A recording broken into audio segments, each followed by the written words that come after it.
Bom. Tô aqui conferindo. Estamos entrando. Especial da Reforma.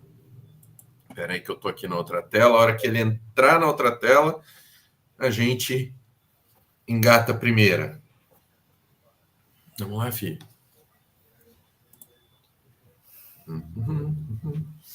Aqui tá falando já estamos ao vivo. Aqui chegamos. Graça e paz, meus queridos, mais uma live do nosso especial da Reforma. Nesse especial da Reforma, nós teremos lives o mês inteiro, com 1 ou 2 dias de folga, só tirando, lógico, o final de semana, que a gente, né, é filho de Deus também, a gente precisa dormir, né? Então, meus queridos, estou aqui e não poderia faltar no nosso especial da Reforma, meu querido professor, eu sempre vou chamá-lo de meu professor, porque é o seguinte, eu vou fazer inveja para vocês. Eu aprendi grego com a gramática desse homem, então ele é o culpado de eu conhecer o grego bíblico. Por isso que eu tenho esta edição e essa edição da gramática de grego dele. E isso é um pedacinho desse tamanho da obra desse homem, do nosso professor Lourenço Estélio Rega. Armando, apresenta nosso querido professor, por favor. Então você está vendo, né, o professor? Tudo que ele sabe é mérito seu. Todos os erros ficam para ele mesmo, né? Mas boa noite, pastor Raul. Boa noite, professor Lourenço. Boa noite a todo mundo que está entrando aqui na live. Sejam bem-vindos aqui ao nosso especial da Reforma Protestante, que é uma parceria do projeto Castelo Forte com o Nascido de Novo. O Raul falou que a gente vai ter folga. Não, até o fim do mês a gente vai ter live todo dia com um convidado especial aqui. E eu chamo vocês também, para quem estiver assistindo a gravação, curtam a live, comentem, compartilhem, para que essa live, esse conhecimento aqui dessa live chegue para o maior número de pessoas. Eu vou fazer aqui a apresentação do professor Lourenço e depois a gente começa. O professor Lourenço Estélio Rega é licenciado em Filosofia pela Unify de São Paulo, bacharel em Teologia pela Teológica de São Paulo, mestre em Teologia com especialização em Ética e pós-graduação em Administração de Empresas pelo FECAP, mestre em Educação pela PUC, doutor em Ciências da Religião, também pela PUC. Foi diretor por 24 anos e professor da graduação e pós-graduação de Ética, Bioética, Filosofia da Religião, Administração Eclesiástica, Técnicas Avançadas de Ferramentas de Gestão na Faculdade Teológica Batista de São Paulo. O professor Lourenço é especialista em bioética pelo Albert Einstein e membro da Sociedade Brasileira de Bioética. Autor de diversos livros, como o pastor Raul já mostrou para vocês, entre eles o Noções de Grego Bíblico, Dando um Jeito no Jeitinho, como ser ético e brasileiro ao mesmo tempo, que está em fase de publicação. É articulista do Jornal Batista e de outros veículos de comunicação. E colaborador aqui do nosso Nascido de Novo. O professor Lourenço é uma pessoa muito especial para a gente. Sempre que eu tenho condição, eu pego no pé dele para ele me aconselhar em diversas questões aí. Eu ligo, professor, o senhor com a experiência que o professor tem, então é sempre muito bom ter o professor Lourenço com a gente, com a especialização que ele tem. Um dia eu vou chegar lá, um dia eu chego lá, né? Professor, olha, muito obrigado por estar aqui com a gente. E aí eu vamos começar o nosso trabalho. Na sua visão, o que a gente pode aprender com a Reforma Protestante do século XVI, que pode nos ajudar a discernir qual reforma o Brasil evangélico precisa hoje? Porque a gente não sabe, de todo lugar que a gente olha, vem um murro, vem uma avalanche, que às vezes a gente fica até perdido com tudo que está acontecendo. Bom, boa noite a todos os participantes dessa live, tanto os que estão aqui ao vivo quanto os que virão, né? Para mim um privilégio estar com você, Raul, Armando, e podemos dialogar e fazer aí uma atualização com relação às conexões da reforma com o dia de hoje, né? E por isso a minha proposta para você, quando veio a ideia desta live, seria o Brasil evangélico hoje, qual reforma nós precisamos. Porque estudar a reforma, o que foi a reforma, etc., muita gente está fazendo esse mês, né? Então, a minha preocupação, em geral, a cada ano, é tentar atualizar o cenário evangélico no Brasil e como nós podemos ter o mesmo impulsor que mobilizou a reforma. No final, eu vou estar apresentando, eu tenho todo o material de trabalho, claro que eu vou apresentar parte só, mas tem um QR Code em que você vai poder baixar o PDF para você, mas no começo eu desenho alguns tópicos importantes sobre o movimento da reforma lá no século XIV, que já foi século XV, XVI, mas no século XIV já começaram as inquietações sobre a doutrina e práticas da Igreja Católica. John Wycliffe lá vem já pronunciando-se contra a estrutura dogmática da Igreja, foi incentivador da primeira tradução da Bíblia. Depois o John Hus, também no século XIV, já iniciando o século XV, e eles foram condenados pelo Concílio Reformador da Igreja, em Constância, né, e queimados em fogueira e assim por diante. Vem o Renascimento com a Idade Média, surge um grupo de estudiosos, humanistas bíblicos, entre eles o Erasmo de Roterdã, que nós conhecemos bem, e publica em 1516 o Novo Testamento grego, despertando um grande interesse pelo estudo da Bíblia. Então você percebe, por isso que a reforma tem aí o ponto de partida das Escrituras. Quando a Bíblia é publicada no idioma do povo, ela começa a ser acessada pelo povo. Ela não fica mais acorrentada. Então há um cenário que configura o incômodo daquela época, né? E traz preocupação com crescentes dilemas morais e administrativos da própria igreja. Né? E eu diria, então, que estes componentes vêm trazendo um certo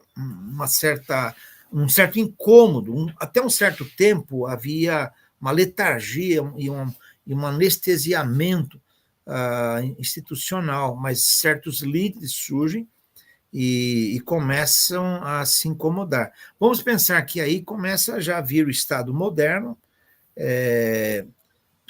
Lutero, monge agostiniano, ele tem sua ação como um gatilho para a reforma. Quer dizer, não é que ele acordou de manhã e falou, vou fazer uma reforma. Há como se diz no alemão, Zeitgeist, um espírito de época que vai trazendo uma série de traços que vão se fortalecendo e vão criando uma tendência. Por isso, o estudo de tendências é muito importante, algo que eu estudo muito, trabalho muito, porque eles vão mostrando e formando novos cenários, vão mostrando para onde vão ser formados novos cenários. E nesse processo surge aí o Agostinho, o Lutero, agostiniano, e ele então começa a se sentir bastante incomodado com todo esse processo, e ele tem uma percepção revolucionária mediante o estudo das cartas paulinas, especialmente Romanos, e o seu tema principal sendo justificação pela graça mediante a fé somente, e não por meio de obras meritórias, já começa a entrar em choque com a doutrina da Igreja Católica Romana, percebe? Então, aí vem toda a história das indulgências, que todo mundo conhece, e vem todo o incômodo em si, os 5 solas, sola Scriptura, sola gratia, solus Christus, sola fide e soli Deo Glória, né? Então, tudo isso já montado é produto de um processo que vai sendo construído. Então, é necessário que a gente hoje perceba o que está acontecendo com o cristianismo no Brasil, se é cristianismo ou é cristandade, e como nós estamos diante desse cenário e que reforma precisaríamos se precisamos de uma, né? Então, eu creio que a gente precisa fazer esse desenho. Agora, é claro, o Raul, a gente e Armando, não dá para a gente desenhar em detalhes, né? Então, eu trouxe alguns pontos que seriam alguns tópicos essenciais para que aqueles que estão nos assistindo possam olhar esse cenário onde eles estão, qualquer região do país que eles estão, e conferirem esse detalhe, né? Primeiro, claro, nós partimos da estatística, que normalmente se parte da estatística. Infelizmente, o censo 2022 não foi totalmente divulgado, mas do que foi divulgado, são estimados aí mais de 30% da população como evangélica. Tá? Então, é um estimado, um valor estimado, é uma porcentagem estimada. Alguém coloca entre 31,8% e 39,8%. Seja como for. Vamos colocar 35%, tudo bem. Então, você faz as contas de 200 e poucos milhões de habitantes, que também não se sabe totalmente como é, né? E nosso país é meio amador nesse sentido. Mas, de qualquer maneira, o censo de 2022, por exemplo, ele aponta para o número de igrejas que já supera a quantidade de igrejas, de templos, vamos assim dizer, já supera a soma de hospitais e escolas do Brasil. Segundo essa análise, o país tinha 579,8 mil estabelecimentos religiosos, enquanto havia 264,4 mil estabelecimentos de ensino e 247,5 mil estabelecimentos de saúde. Isso é um indicador interessante, porque aí eu já vou trabalhar com a teologia. Para nós, o conceito de templo ainda é muito importante e nós não conseguimos fazer a transição bíblico-teológica entre a concepção da habitação do sagrado e a adoração do Antigo Testamento para o Novo Testamento, com vamos usar a linguagem moderna, o upgrade que Jesus faz na conversa dele com a mulher samaritana em João capítulo 14, onde a pergunta dela era localizada exatamente na concepção veterotestamentária de adoração e de habitação do sagrado. Lá em Deuteronômio, Deus fala para Moisés que ele tinha que procurar um lugar para que ele, Deus, habitasse. Tá? E depois isso vai se repetindo no Antigo Testamento, até que chega aos profetas, Isaías capítulo 1, versículos 10 a 20, Deus fala, eu não quero ser adorado, desse jeito não. Isaías 29, 13 mostra que a adoração era mecanicamente aprendida, e assim diversos profetas vão mostrando esse período, que vai sendo um período de transição, no processo de adoração e de habitação do sagrado. Quando chega em João capítulo 4, a mulher samaritana ela pergunta para Jesus e diz, em resumo, onde era o lugar da adoração. Né? Vocês adoram lá em Jerusalém, no Monte Moriá, e nós adoramos aqui em Samaria. Então, veja bem, ela ainda está preocupada com uma teologia geografizada da habitação do sagrado. Jesus diz, vem hora e já chegou, que Deus procura verdadeiros adoradores que o adoram em espírito e em verdade. O que acontece?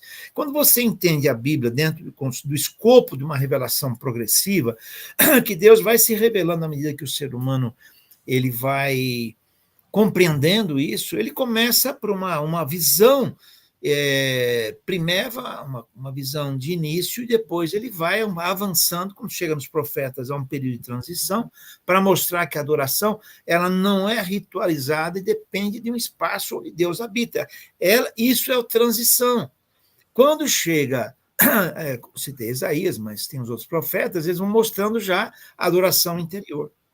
E quando chega em Jesus, ele faz, eu diria, muitos diriam ruptura, não é um upgrade da compreensão. Você tem uma teologia de transição e o clímax é em Jesus, percebe? Depois Estevão, ele fala que, quase as últimas palavras dele, Deus não habita em templos feitos por mãos humanas. Paulo repete isso ainda mais. Paulo fala que o nosso corpo é o templo do Espírito Santo. Veja, por que eu estou discutindo isso? Porque nós ainda estamos dependendo de viver o cristianismo no templo. E isso tem uma significação complexa, porque se nós formos analisar a história, desde a modernidade, especialmente com, digamos, o iluminismo, o indivíduo ele é ressaltado. Então, isso influencia a teologia. A gente fala que a gente não tem influência do racionalismo, tem sim e muito. Então, isso traz a visão de uma soteriologia centralizada no indivíduo.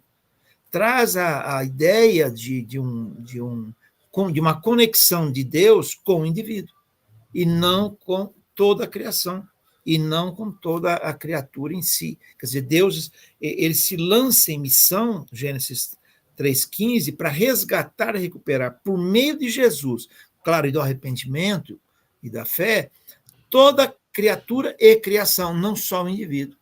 E nós, então, individualizamos a soteriologia nossa, né? Então, e jogamos para o templo, trazendo o Antigo Testamento. Daí é importante ter templo, percebe? Uhum. Aí tem um outro problema, porque o iluminismo, e esse é um item que nós precisamos trabalhar para a nossa reforma, o iluminismo, ele pega toda a concepção religiosa e coloca no interior da pessoa. E a concepção de vida social, ela passa a ser secularizada, o espaço público. Então, isso significa que a minha vida interior, ela abarca a minha religião. Por isso, a nossa compreensão religiosa se retém num fim de semana, num local, num templo. Ela é centralizada no domingo, centralizada no templo, centralizada no púlpito, centralizada no clero, inclusive. E eu diria mais, centralizada no ocupacionismo. Então, eu diria que tudo isso foi levando-nos a valorizar, eu não estou desvalorizando o templo, a igreja, porque eu estou falando em templo. E Jesus morreu pela igreja, não pelo templo. Então, por que essa estatística mostra essa quantidade de templo? Porque isso vem avalizar que nós somos fortes, e não somos do ponto de vista só da Escritura, do ponto de vista das Escrituras. Percebe? Então, é um cenário que precisa ser visto. Daqui eu aprendo não só que a minha adoração a Deus é interior, então eu preciso recuperar do cristão, para o cristão, recuperar essa vivência pessoal com Deus na vida pública, que trouxe uma ilustraçãozinha para vocês, daqui a pouco eu vou projetar. Mais do que isso, tá? Eu tenho de compreender que o meu papel, ele não é dividido em dois tipos de vida, minha vida pública e minha vida privada. Minha vida privada religiosa eu vivo fim de semana, e dentro da minha casa. E a minha vida pública, bom, aí eu vou cuidar do melhor jeito possível. Quando eu entendo que a vida do cristão é um só, se alguém quiser vir após mim, negue-se a si mesmo e cada dia me siga. Então, não é um dia da semana. Então, aí não existe, na concepção da Bíblia e do Novo Testamento, na concepção cristológica e paulina, e do Novo Testamento como um todo, a separação. Você vê, um dado estatístico me dá esse levantamento desse, eu diria, para não dizer desvio, né, desse empanamento, desse desfocar teológico, que nos leva a pensar em Deus e pensar em cristianismo só a partir de um espaço sagrado. E a minha casa deixa de ser espaço sagrado, percebe? Então, eu vou fazer o que eu quero. Então, já é o primeiro ponto que eu diria desse cenário que nós precisamos de rever na nossa vida, rever a nossa teologia, para compreendermos que a vida nossa é uma só. Entendeu? Tem uma frase do missiólogo Ed Stetzer que eu quero mostrar no final, que mostra exatamente esse processo, né? Então, eu diria, primeiro detalhe estatístico já vai me levantando que nós estamos aí com uma teologia desfocada em relação à vivência cristã. Daí os muitos escândalos, porque eu vivo bem a minha vida, e aí tem todo um processo que o tempo não vai permitir, de nós vermos que o cristianismo se tornou cristandade em nosso meio, porque eu vivo um pragmatismo, eu vivo uma vida de performance, e agora com os influencers mais ainda, entendeu? Ô, professor Lourenço, a questão isso que o senhor levantou dos dados é real, né? E eu tenho percebido que eu acho que eu concordo com a ideia de que a gente vive uma certa cristandade, mas uma pergunta que eu ia te indagar, isso não leva. Eu concordo com a sua análise, mas eu acho que também não leva a gente. Eu acho que existem dois fenômenos. Esse que o senhor falou, da questão de as pessoas focarem muito no templo e nessa questão toda performática, mas também tem Ou surgido. seja, que o templo é santo. Isso que vocês têm que entender, pessoal. O professor Lourenço não está falando que não tem templo, que não precisa mais estar na igreja. Ele não está pregando para ninguém ser desigrejado. Não é nada disso. Calma! Essa é a questão que eu vou chegar. A questão de que hoje nós temos um grande número de pessoas que elas se consideram desigrejadas. Então elas têm um sistema todo de que, eu sou a igreja, ou eu posso viver minha vida como igreja por mim mesmo, e aí talvez entrando um pouquinho nessa particularidade que o senhor comentou da questão do individualismo, né? E a questão de que eu não sigo uma religião, eu sigo um modo de vida, um estilo de vida, que é seguir a Cristo e tal, considerando essa questão de religião uma coisa antiga, ultrapassada. Como é que o senhor avaliaria essa questão? Isso que o senhor está colocando, eu concordo com essa questão de que não dá para essa questão do templo não ser o foco, e que acontece em muitos lugares. Mas eu acho que também tem tido esse movimento de desigrejamento, vamos dizer assim, que também passa meio que longe dos dados estatísticos, obviamente, que também não é um perigo de o cristão ficar com essa ideia de que não há necessidade de um corpo, e como ela percebe as instituições, talvez de uma forma muito manipuladora ou artificial, e não todo mundo, obviamente. Isso também não é um problema, não é não é uma questão para ser levantada como uma reforma? Então, eu vou tocar nisso já já. Eu tenho, nesse item de estatística, eu tenho mais um dado, aí eu entro nos desigrejados. E, no final, eu usei o desenho de uma ferrovia em que eu mostro todo o conjunto. Eu consegui, Raul e Armando, sintetizar num desenho todo esse processo que deve nos levar de volta à Bíblia, entendeu? Então, segura um pouquinho aí, né? Mas eu diria para você o seguinte: um outro dado estatístico importante é a ausência de estatística. Tá? Por exemplo, você falou em desigrejado, quem sabe a estatística dos desigrejados, né? Então, por exemplo, agora vou falar. Ainda mais no contexto pós-pandêmico. Sim, sim.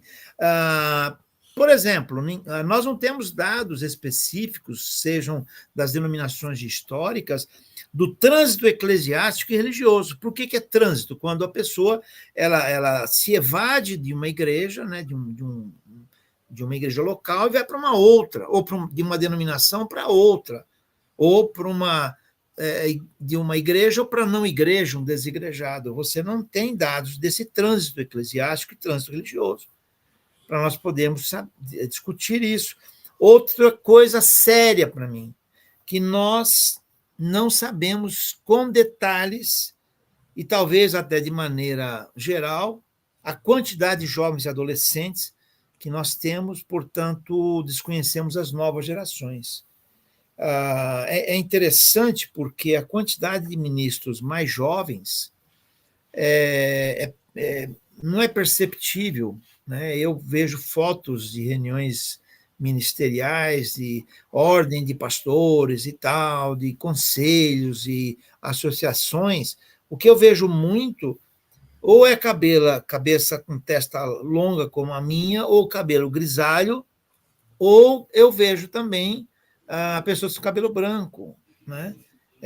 Tem jovens, tem, mas um número muito pequeno. Em outras palavras, nós estamos tão acomodados como evangélicos e ministros no nosso trabalho, entre aspas, talvez alguém chamaria de emprego, que nós não estamos, talvez, despertando novos jovens. Pior ainda, será que nós estamos conhecendo quais são as características das novas gerações?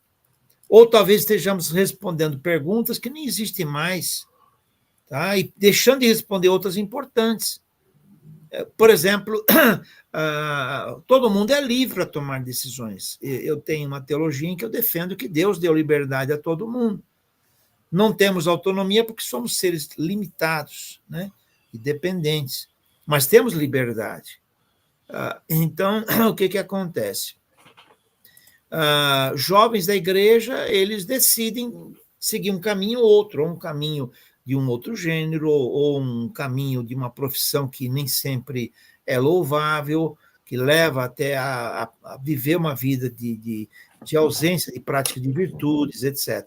E aí, que resposta que pastores estão dando a esses jovens? Ou estão só preocupados com a presença deles no espaço? Por isso que eu volto à questão do espaço. Né? E a vida deles, a vida pública na segunda-feira. Tá?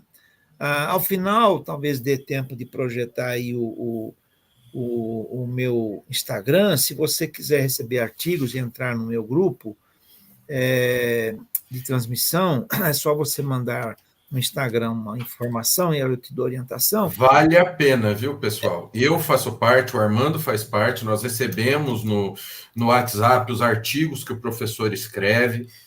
Os artigos, todos são excelentes, mas olha, eu friso vocês para prestarem mais atenção nos artigos que ele escreve sobre ética. Olha, é sem igual.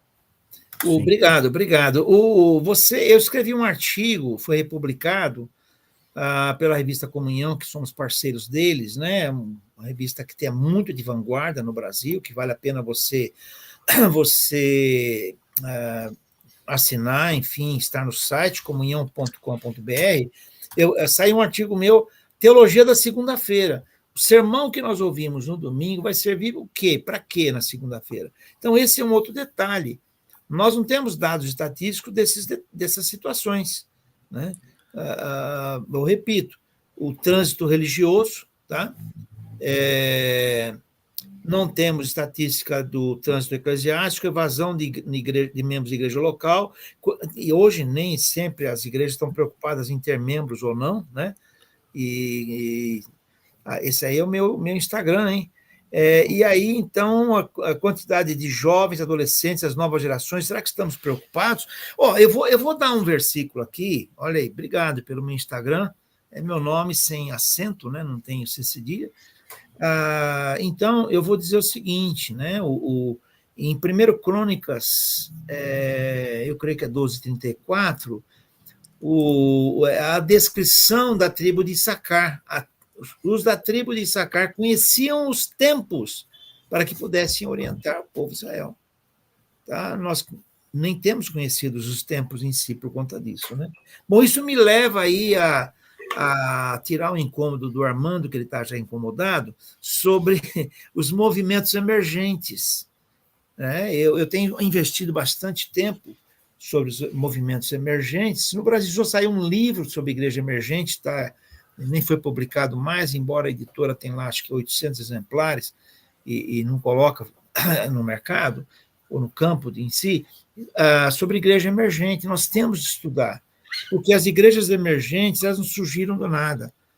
São produtos do espírito de época.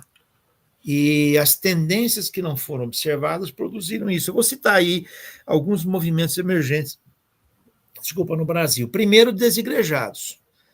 O tema desigrejado no Brasil é um tema tido de maneira bastante hostil, né? Nos Estados Unidos você tem inúmeros livros e é chamado de unchurched, quer dizer, o sem igreja. E isso é estudado de maneira muito séria, tá? Então, às vezes, nós como pastores tratamos com descaso alguns temas e esse é um deles. Nós temos que estudar as causas.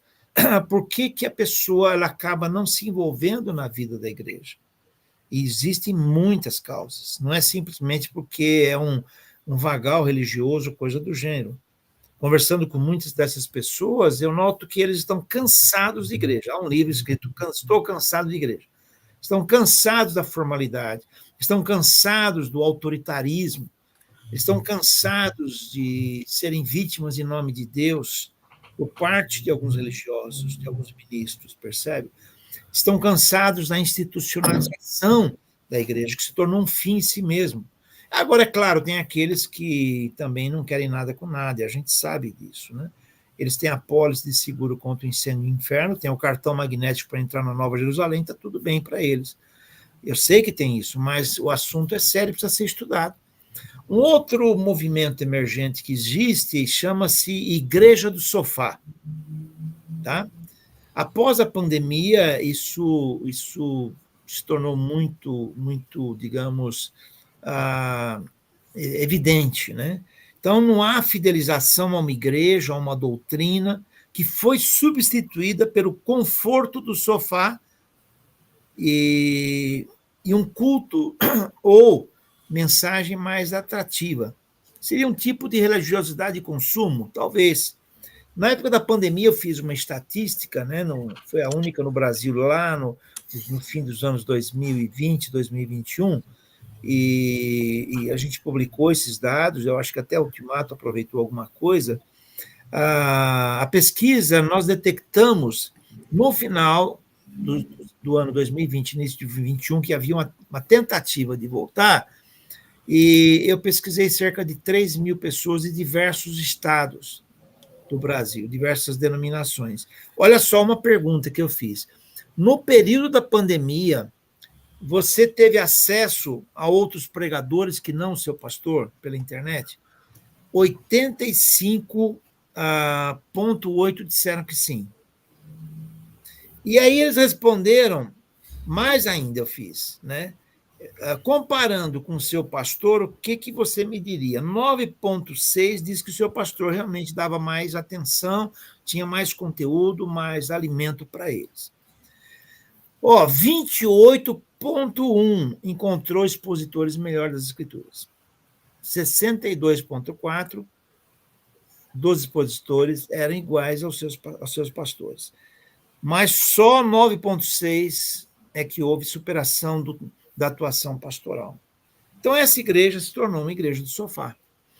Tá? Então, você não precisa nem ir lá nas reuniões, porque tem o QR Code para você dar o dízimo, dar a sua contribuição, dar oferta missionária e assim por diante. Percebe? Então, você não tem mais o incômodo e tem gente, não se sabe quanto, que de fato é da igreja do sofá. Tá? Embora tenha etiqueta, sou membro da igreja XYZ. Tá? E aí, terminado o culto, a pessoa vai assistir um outro, conforme a sua atratividade em si. Né? Mas isso aí acaba sendo uma questão de. Eu entendo a questão da pessoa ter essa comodidade, mas assim, qual é o trabalho que a igreja também está fazendo de ser. É cômodo para o membro, mas é cômodo para a igreja também, né? Não ter trabalho de ter o membro lá, né? Recebe o dízimo e tá bom.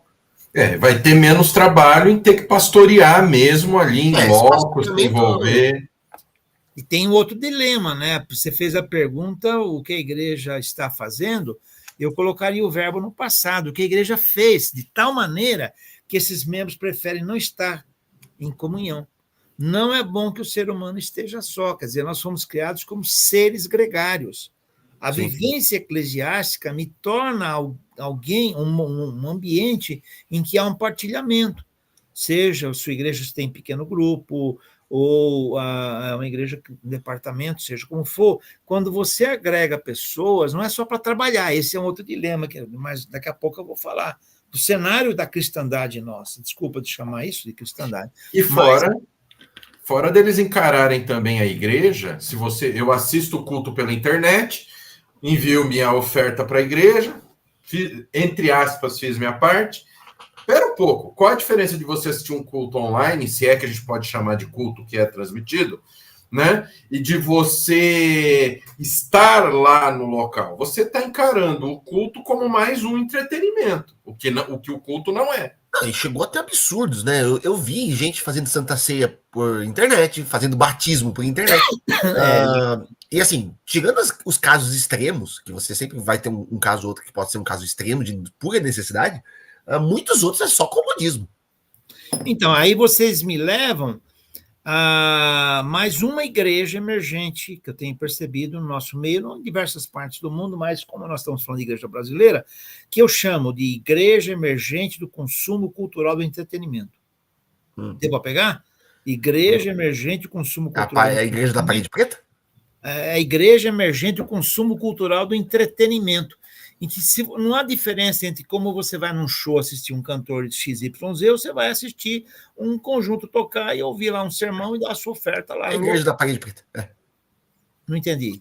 Eu falei assim, a igreja da parede preta, que todo mundo fala? Pode ser, parede preta, amarela, não importa. A ideia é você transformar a vida litúrgica num verdadeiro entretenimento e dizer que ali aquilo é vida cristã. Aí eu vou lá, olha a diferença. Né? No final, eu quero ver se dá tempo aí de eu apresentar o trilho do trem para vocês. Não, vai dar tempo, com certeza. Olha a diferença, né? A diferença é assim. Quando eu estou ali vivendo o meu evangelho dominical, pagando, digamos, a minha obrigação religiosa, eu estou trazendo isso aí da concepção católico-romana da penitência. Nossa matriz religiosa principal é católico-romana, como é também espírita, como é afro, tá? E um pouco aí que veio o prédio. Tem que estar na basílica. Exato. Então, você tem que ter um local que é que uma hora o Raul, a gente faz aí uma discussãozinha sobre os prejuízos que Constantino causou à igreja, tá? Então, hoje há dados estatísticos interessantes que descaracterizam toda a vantagem que se queira pôr aí. Então, isso vem até hoje e passa para a nossa visão. Quer dizer, isso, não vamos discutir isso, mas isso vaza para a reforma, o movimento da reforma protestante, que ainda valoriza o templo, etc, etc. Então, o que eu quero dizer com isso é o seguinte: na realidade, você vai no entretenimento, nesse entretenimento, você tem aí uma inversão de polo.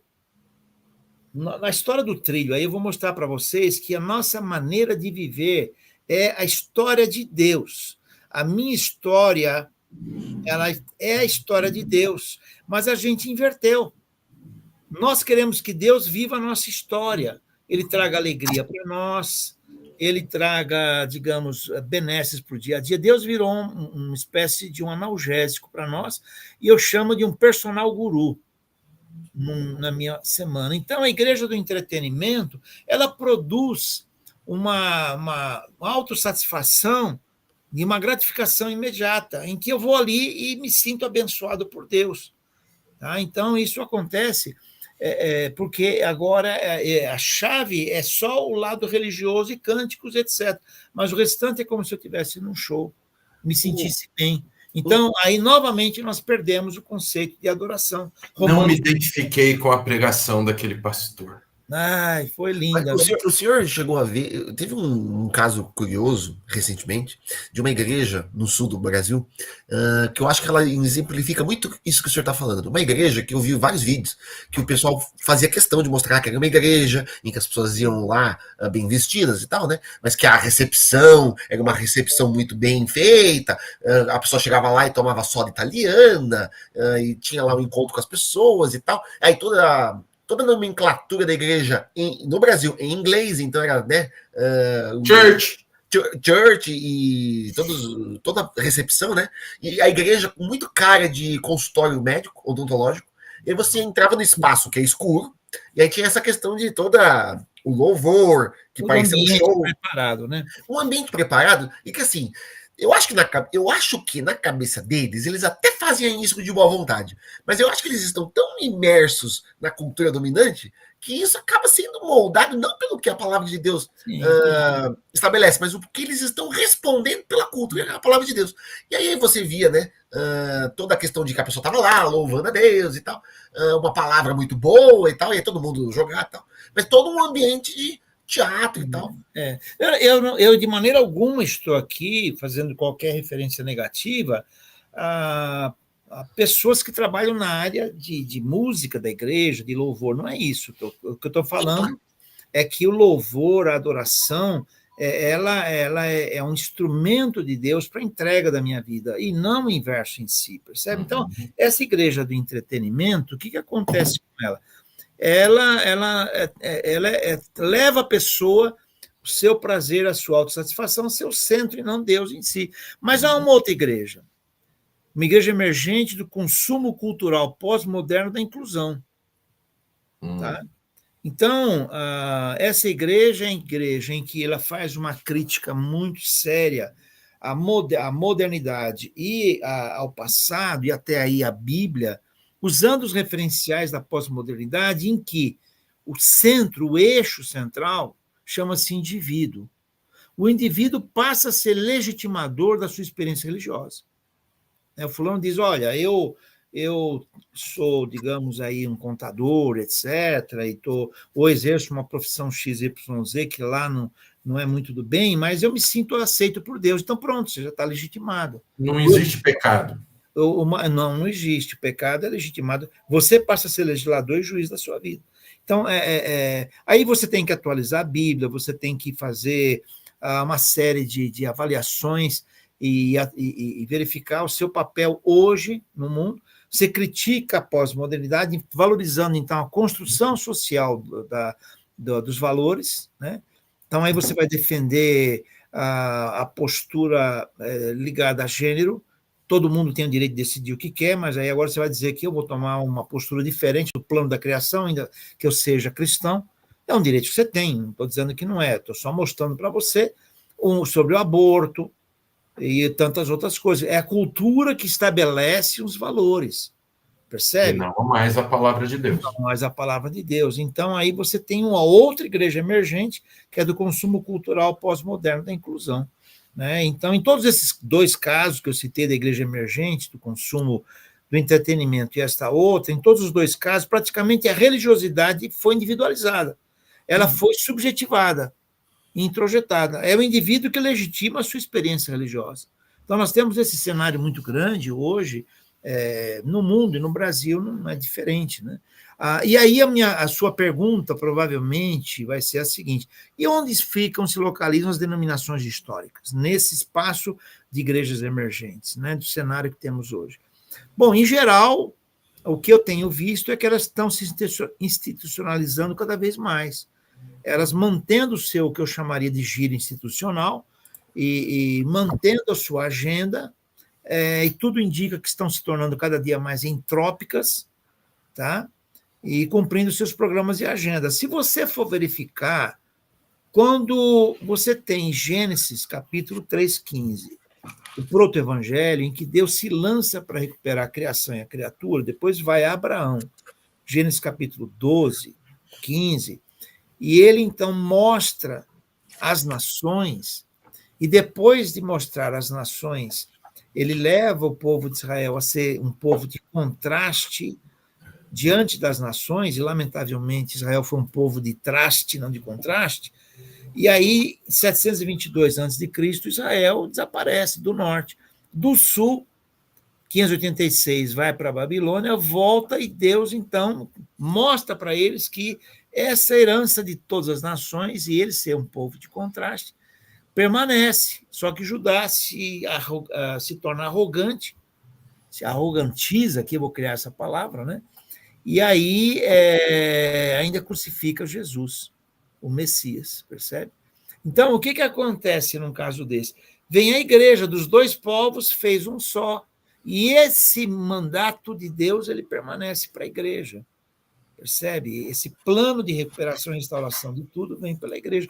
A igreja hoje, ela nada mais é do que a vitrine, a tradução, eu estou usando aqui algumas comparações, para mostrar o nosso papel na vida pública.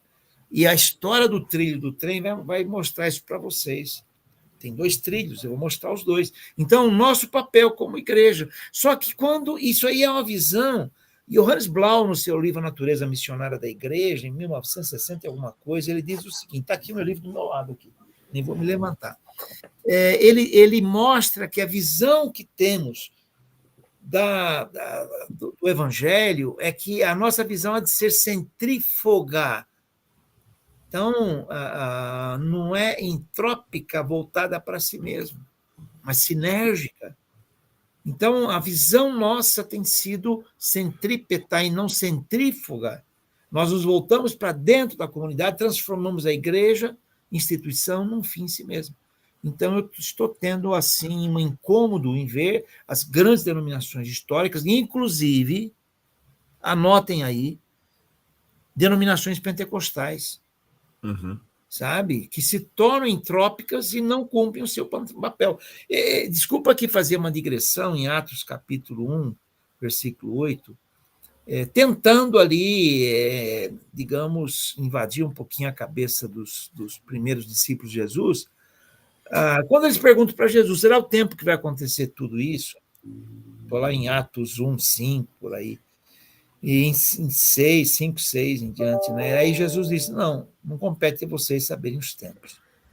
Mas recebereis poder ao descer sobre vocês o Espírito Santo e sereis minhas testemunhas, começando em Jerusalém, ficando em Jerusalém, permanecendo em Jerusalém e continuando em Jerusalém. Foi isso que eles entenderam, porque eles ficaram no templo, percebendo e desenvolvendo um tipo de um cristianismo judaizado, desculpa usar essa expressão, e uma religião, digamos, um judaísmo paralelo, tentando convencer ali no templo judeus de que Messias tinha vindo. E o Messias disse, precisou Estevão morrer para eles saírem. E a cada momento que havia transição, samaritanos, depois gentios, foi preciso repetir a experiência de Atos 2, com a vinda do Espírito Santo e línguas, percebe? Então, o que acontece? O que está acontecendo hoje? Está acontecendo talvez a mesma coisa? Nós estamos templificados, estamos centralizados na nossa maneira de ver e de viver como instituição em si, mantendo nossas agendas e programas. Talvez estejamos respondendo até perguntas, vou falar pela segunda vez, que nem existem mais. Calvinismo e arminianismo? Um quebra-pau desse. O que vai agregar na nossa vida isso hoje? Não é? Mas por exemplo, eu vou citar a frase seguinte que eu anotei, o Armando vai começar a responder isso, tá? Com o discurso político semantizado, estou criando um montão de palavras hoje, hein? Com a agenda e terminologia dos valores bíblicos, acabou por criar militâncias e, na última eleição para a presidência, evangélicos, inclusive pastores, se dividiram. Sim. Aliás, a pergunta, eu escrevi também artigo, né? Se vocês me pedirem, eu mando, eu não estou sabendo quantos artigos estou falando. Pode político usar o púlpito da minha igreja? Eu fui escrever o artigo, tive que escrever 2. Aliás, amanhã eu estou entregando para a minha coluna no Jornal Batista o 10º artigo de uma coleção, onde o trilhozinho que eu vou mostrar para vocês é o centro, né? Então, aí eu escrevi 2 artigos. Eu disse, a pergunta não é essa, se o pastor pode usar, o político pode usar o púlpito da minha igreja, a pergunta é outra. Estou eu evangelizando, conquistando para o evangelho, discipulando, capacitando para viver no mundo políticos, juízes, governantes? Não, isso aí a igreja tem que usar eles para... Né? Você entendeu? Quer dizer, para que eles lá sejam um espelho, a tradução do reino no mundo, os valores do mundo sendo ali tratados como sal e luz. A pergunta é outra. Então, o que acontece? Eu quero dizer para você. São perguntas que nós fazemos equivocadamente. Então, hoje há um certo policiamento em quem pensa diferente, seja qual for a militância. Nós vivemos hoje, eu acho que eu tenho aqui, a síndrome da fita métrica, eu tenho uma régua, né? Ou você é de direita ou é de esquerda. Deixa eu ver. Não, aqui é esquerda. Esquerda e direita. Mas o que é isso? Nós, como evangélicos, como cristãos, não temos isso, direita e esquerda. Nós temos um evangelho que é superior a tudo isso. Mas, professor, no caso, assim, isso não é uma coisa que também é um problema da época da Reforma? Explico. Porque, por exemplo, na época da Reforma, quando ela começa a via institucionalizada da Reforma, 1517 para frente, você vai perceber que há muita movimentação entre clérigos, né, entre os reformadores e o Estado. Não teria tido reforma sem ter o Estado, estou usando o Estado de forma anacrônica, porque ainda lá você não tinha realmente o Estado como nós conhecemos hoje. Mas você tinha muito essa ligação, que já foi surgir anabatistas, foram surgir contestadores na época da Revolução Inglesa e tal. Isso não tem acontecido da mesma forma hoje? E aí uma questão que eu acho que... A pergunta também. Isso não é uma preocupação no sentido de que a gente tem visto essa cristandade crescer, se multiplicar em denominações até, mas essa cristandade brasileira cresce se apoiando ou buscando esse apoio institucional político que vai fazer com que a igreja imploda por dentro mesmo? Então, eu me lembro foi em 2002, quando saiu o censo de 2000, eu estava fazendo mestrado na PUC de São Paulo, portanto, Universidade Católica, e havia um incômodo da CNBB de que, pela primeira vez, mostrava de maneira muito clara o crescimento dos evangélicos e o decréscimo dos católicos no censo de 2000. Né? Quer dizer, pela primeira vez na história do censo, mostrava que havia um desequilíbrio. Né? Então, a grande pergunta é: o Brasil era um país católico. Por que católico? Mas católico nominal. Aí eu pergunto para você, se somos, vamos pôr aí a média de 35% de evangélicos no Brasil, já começamos a ser também considerados como evangélicos nominais? Eu acho que isso é muito tempo, não? Hã? Mas eu acho que isso já tem algum tempo, não? Pois é, mas isso porque nós estamos perdendo o senso do evangelho. Nós estamos perdendo o senso da busca da essência do evangelho, que foi uma busca na reforma também. Tanto que se resumiu em 5 solas, a mais foram outros itens de trabalho, tanto que Lutero e depois Calvino escreveram muitas coisas, Melâncton e tantos outros escreveram muitas coisas, mas a essência está ali. Então, o que eu digo para você, nós temos perdido a essência do Evangelho. Nós institucionalizamos o Evangelho, transformamos o indivíduo como um fim em si mesmo, temos uma soteriologia individualizada, e nós, mais ainda, transformamos a instituição igreja, não a igreja, a instituição igreja num fim em si mesmo. Percebe? Tanto que nós temos aí a nossa institucionalização via templo. Então, eu não sou contra o templo, né? Eu atuo numa igreja, que a igreja não tem departamento nenhum, ela tem pequenos grupos, são 300 e poucos pequenos grupos, uma igreja com 4 mil membros, não é nem nesse estado. Então, veja bem, é possível, você não pode mexer na estrutura, porque ela se tornou um fim em si mesma. Enquanto o trilho, meu amigo, logo para o trilho, você vai ver, a instituição precisa existir, a estrutura, o planejamento, eventos, mas tudo ferramenta. A partir do momento que eu tenho isso como ferramenta, eu não tenho isso como um fim, muda. E outra coisa, eu vou influenciar o Estado para quê? Para ter mais poder, ou vou mostrar ao Estado valores cristãos colocando, eu vou dizer mais para você, não sei se eu vou ser preso ou não, se eu for, vocês vão me visitar na prisão, porque hoje está meio complicado dizer alguma coisa, né? Nós precisaríamos levar a compreender e aceitar o Evangelho agentes públicos, como agentes do Ministério Público, porque eles hoje têm uma grande influência na sociedade e falam de uma agenda de costumes. Meu caro, isso aí é uma manipulação semântica. Uhum. Tá? Não é agenda de costumes. Acontece que as decisões são tomadas, são reguladas e regulamentadas, e não quer discutir a agenda de costume. Por quê? Iluminismo. Novamente, a agenda de costume é sua, particular. Nós não queremos intervir. Tá, mas eu tomo decisões, por exemplo, que as crianças precisam, na escola, em vez de aprenderem uma educação para a vida, aprendem uma educação para a sexualidade. E aí vem uma regulação, você não pode falar porque agora você vai ser punido. Aí o Estado é laico. O Estado é laico. O Estado é laico, mas não é ateu. Aí vem o discurso do ódio, você não pode falar nada contra.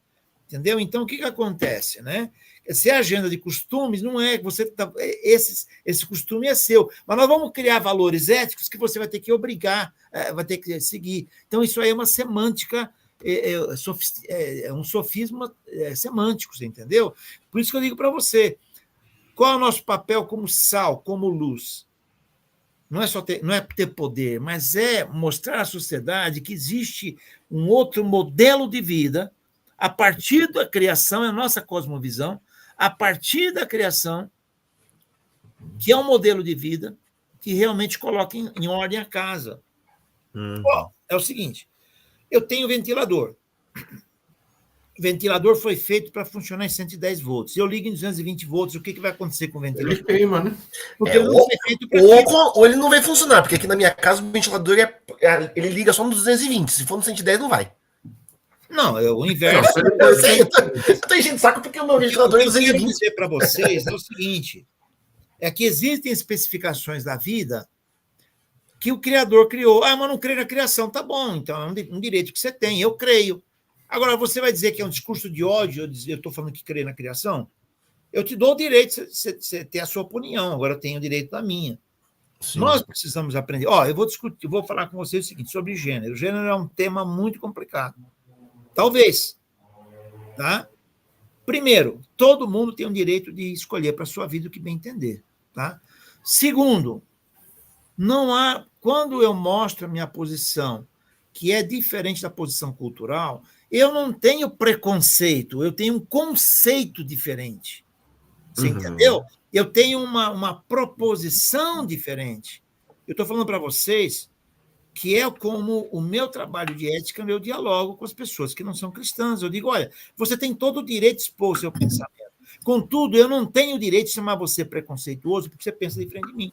Então, por favor, faça o mínimo comigo, né? É a intolerância é a tal da intolerância da tolerância, de certa forma, em alguns aspectos, né? Você entendeu? Então, o que eu quero dizer para você, para que eu vou querer poder enquanto eu poderia colocar pessoas a viverem o cristianismo como sal e luz, tá?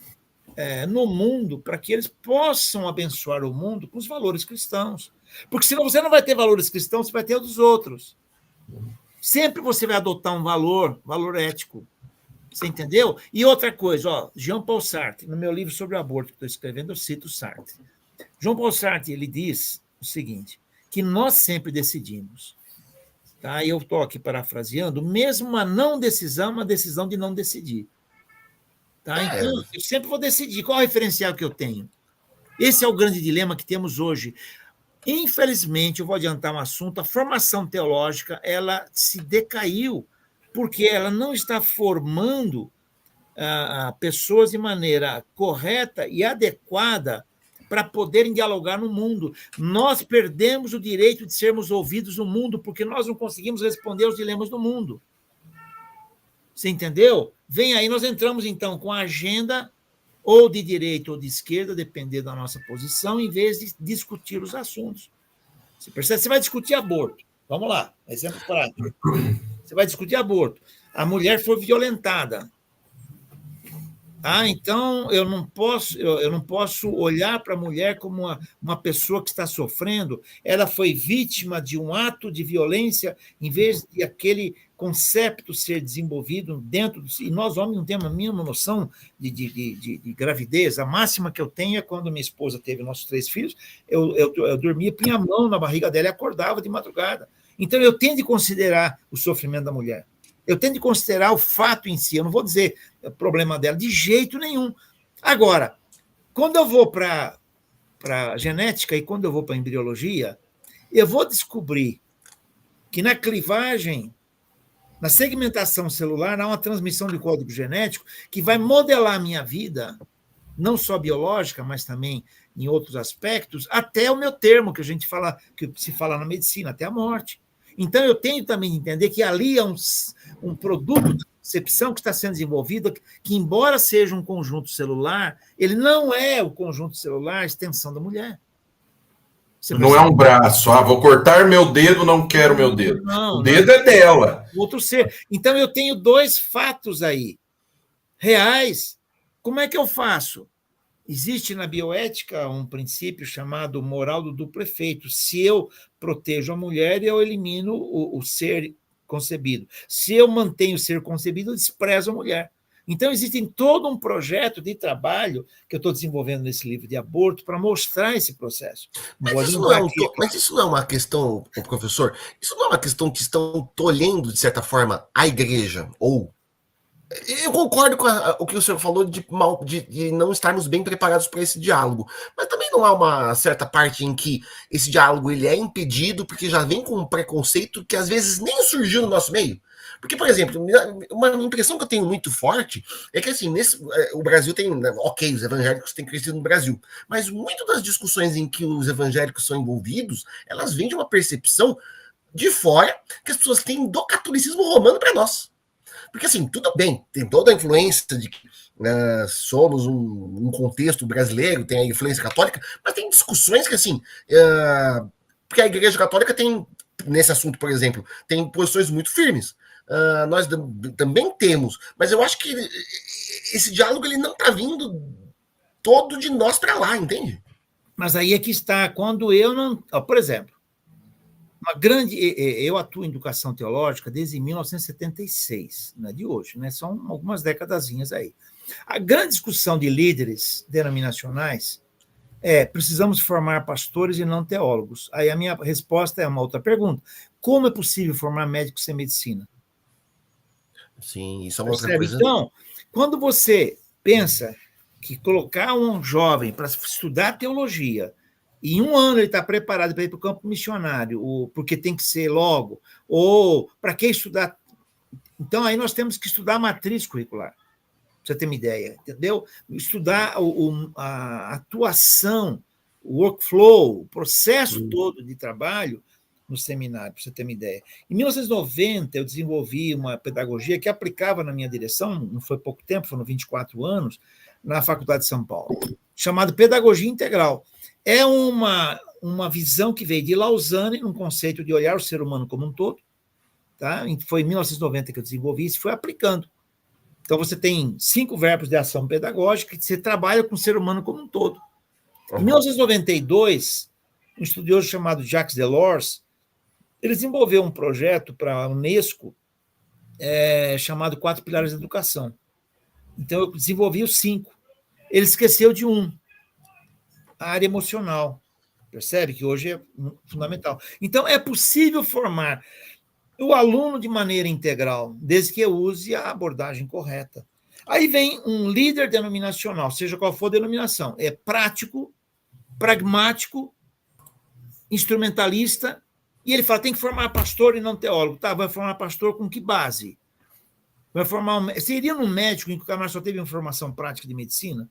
Não conhece toda a inervação da anatomia e vai fazer um corte, uma cirurgia e te deixa você aleijado? Não dá. Então, sim, como é que eu vou formar alguém sem o conhecimento bíblico e teológico profundo? Começa aí. Aí eu formo obreiro, mas não formo líder. Eu formo um tipo de balconista de ministério prático, é uma educação instrumental, mas não formo um líder que tenha ferramentas para analisar o mundo presente.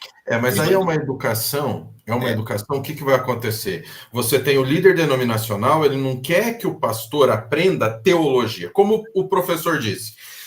O médico vai fazer medicina, ele primeiro estuda medicina, como funciona, ele vai estudar anatomia, tudo, depois ele vai ser um dermatologista, depois ele vai ser um cirurgião plástico. Sim. É a mesma coisa. Não, hoje nós queremos, em muitos lugares, que ele já venha com o rótulo daquela denominação, que ele já tenha aquela decoreba da denominação e não saia disso.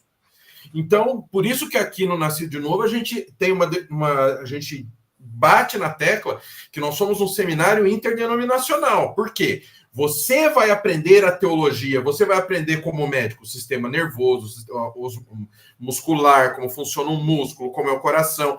Você vai aprender a base e aí, lógico, aí você vai para a área, não, mas eu sou um presbiteriano. Aí você vai aprender a teologia reformada presbiteriana. Eu sou um assembleiano, então aí você vai para o lado.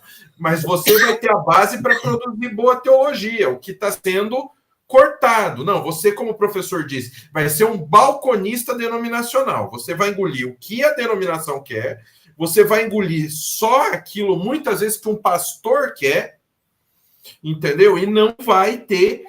Muitas vezes a gente está se deparando com um aluno que está vindo formado de seminário denominacional. Tem caso que ele não sabe fazer uma exegese sem total viés, tipo assim, o pastor não deixa.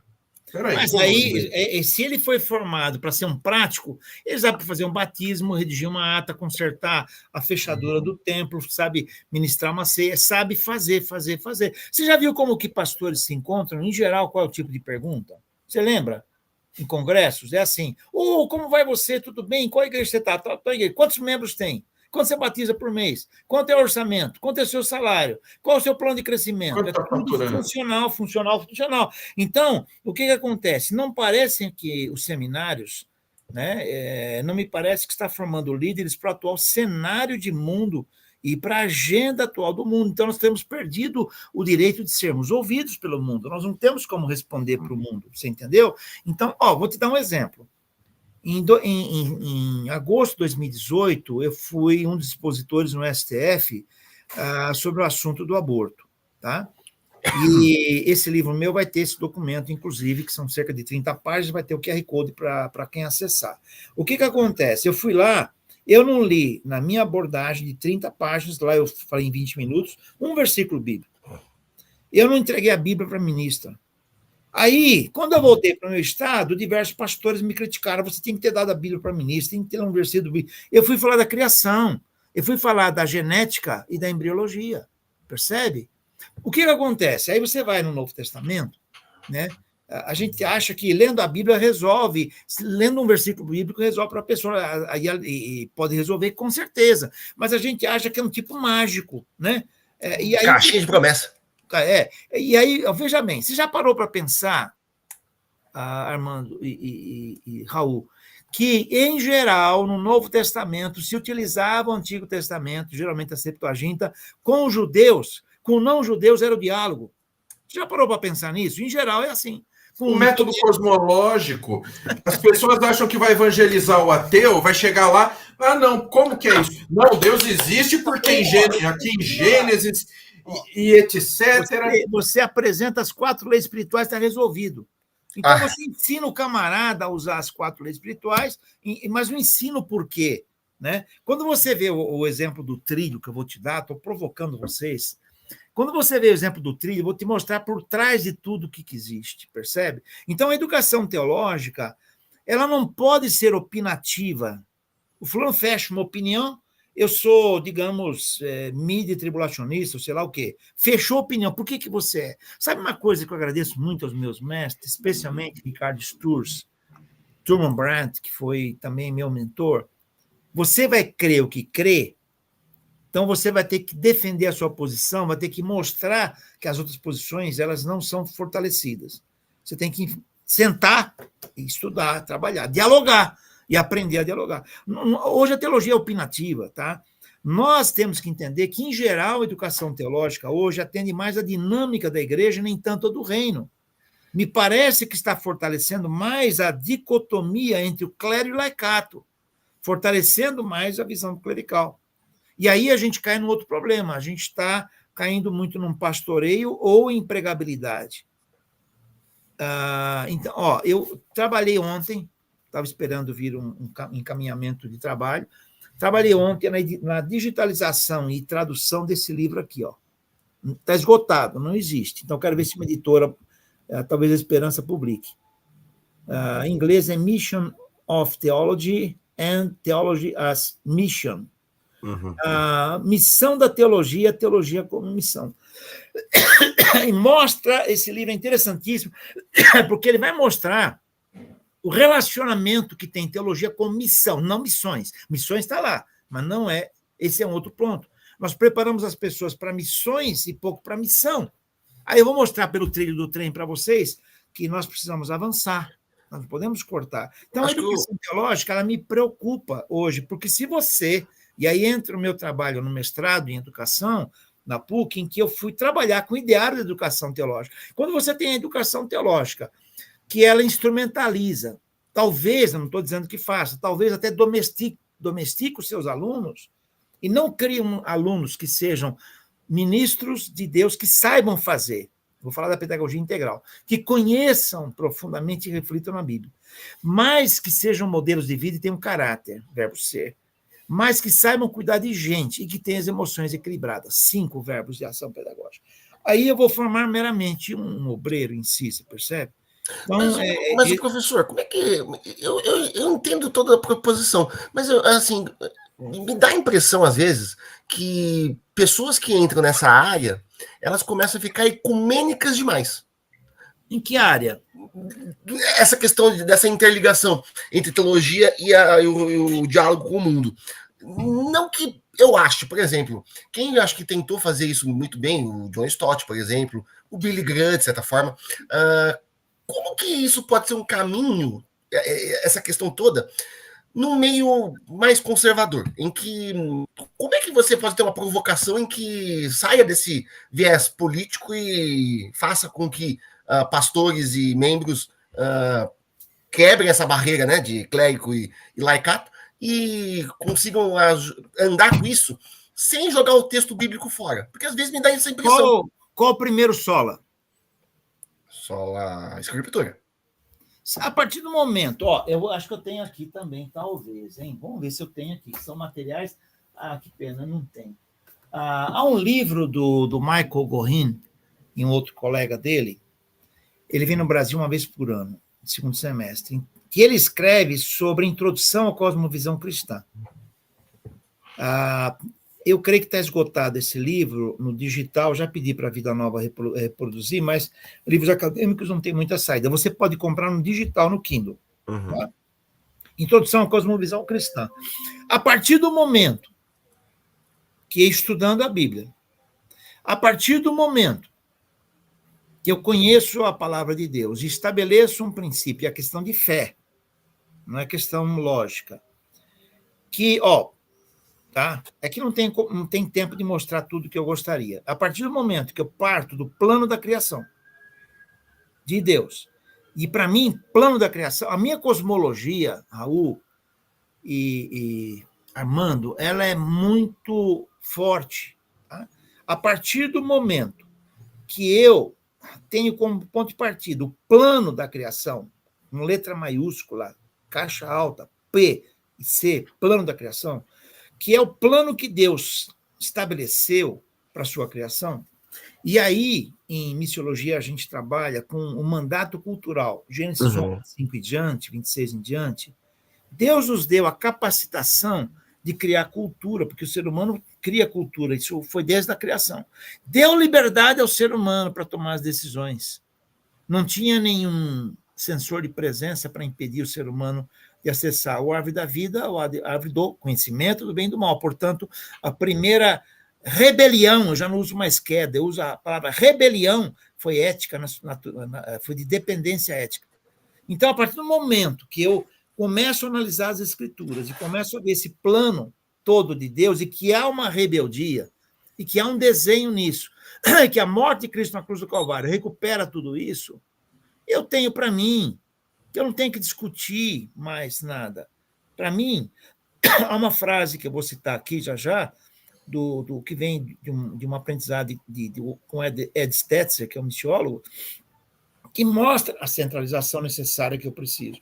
Então, a partir do momento que eu vou dialogar, a partir da cosmovisão cristã, que analisa toda a construção de cosmovisão do mundo a partir da rebelião, aí eu descubro que eu só vou encontrar razão de viver a partir da cosmovisão cristã. Agora, se eu sou de uma igreja emergente, de consumo cultural, pós-moderno, inclusiva, para mim vale a pós-modernidade. Para mim vale. E aí vem aquela loucura de você atualizar a Bíblia, né? Bom, tudo aí. Vale a construção social do conhecimento, construção social dos valores. Eu tenho uma discussão sobre isso quando eu trabalho com gênero, quando eu trabalho com aborto, entendeu? Eu discuto isso e faço comparações nas construções sociais históricas. Então, o que eu quero dizer para você? Eu não sei os outros, eu não tenho medo. Eu dialogo com a palavra, eu vou trabalhar em cima, eu diria aqui, dos textos originais, aqui com 5 ou 4. Mas vou trabalhar também conhecendo a história bíblica. Percebe? Agora você fala, não, mas como é que outros não fazem? É uma questão de fé, que tudo parte de um axioma. Tudo tem um ponto de partida.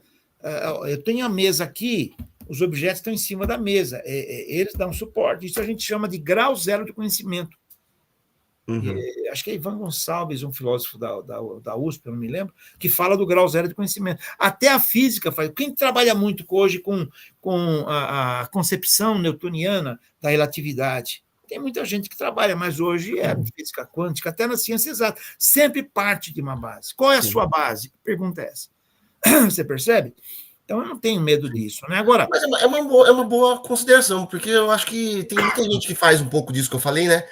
Acaba desprezando, caindo ecumenicamente, caindo num caminho ecumênico em que não defende sua posição, ou outro caminho, que é muito mais recente, essa questão de o texto da Bíblia tem que ser atualizado para as questões atuais. Então, aí é aquele negócio. O que vale, né? É o texto bíblico ou é hoje em dia? Agora você vê, quando eu trabalho no campo da ética e bioética, já há um tempinho, desde 1980, eu tenho que trabalhar com os dilemas do mundo, eu tenho que analisar esses dilemas. A bioética é muito legal, porque ela parece uma mesa assim redonda, né? Em que você tem lá o teólogo, mas você tem lá também o médico, você tem lá o jurista, você tem lá o sociólogo, você tem um psicólogo, você tem um antropólogo, porque os dilemas humanos, eles são multifatoriais. Mas o dilema humano não pode influenciar o dilema humano, em tese, para nós, claro, não deveria influenciar a nossa leitura bíblica. Cada um vai dar o seu parecer. O jurista, o parecer dele. Agora, se eu entendo que o parecer jurídico ele contradiz a minha fé, conforme a minha compreensão, eu vou dizer, olha, isso não é compatível com a minha fé, mas eu estou dialogando. Sim. Você percebe? Por exemplo, quando eu pego a DPF 54, que aceita o aborto em caso de bebê anencéfalo, né? Ele contradiz a própria lei. Tá? E eu vou trabalhar com isso. Não importa a decisão da lei. A lei não é impositiva. Ela diz, é possível fazer. Então, eu vou ter que trabalhar com a consciência, percebe? Uhum. Então, o que eu diria para você é algo que a gente não pode ter medo. O mundo precisa nos ouvir, quer nos ouvir, mas depende também de como nós vamos dizer. Nós perdemos o direito de sermos ouvidos no mundo, essa é a verdade, você entendeu? Por quê? Porque há uma agenda guerreira que muitas vezes temos adotado, e ultimamente temos adotado, ao ocupacionismo dominical provocado por um pragmatismo funcional, por um salvacionista missionário, como se a salvação fosse a doutrina central das Escrituras, e não é a doutrina central das Escrituras, nós precisamos recuperar, é Deus e o plano da criação, tá? E ainda mais, um salvacionismo missionário, não estou brigando contra os missionários, estou falando porque vale o trabalho missionário e de evangelização escatológico, que tem tornado a igreja cada dia mais entrópica, terceira vez que eu falo, desinteressada no cenário nacional que está cada vez mais caótico.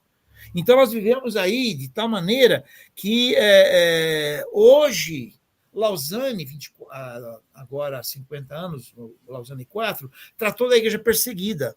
Só que não tratou do Brasil. A partir do momento que eu tenho dilemas sensoriais no Brasil, dilemas de censura no Brasil, a partir do momento que a minha liberdade era limitada, a partir do momento que eu não posso falar nada de um assunto que já sou taxado de discurso de ódio, isso é perseguição.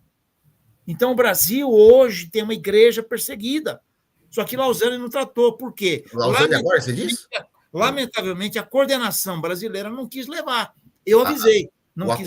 O atual, esse último que teve agora, você está falando? Sim, estou falando agora. Uhum. Entendeu? Isso vai sair um artigo meu agora na revista Comunhão, eu creio que a semana que vem, amanhã ou semana que vem, que eu mostro essa lamentável perda da coordenação de Lausanne Brasil, que eu alertei desde novembro de 2022.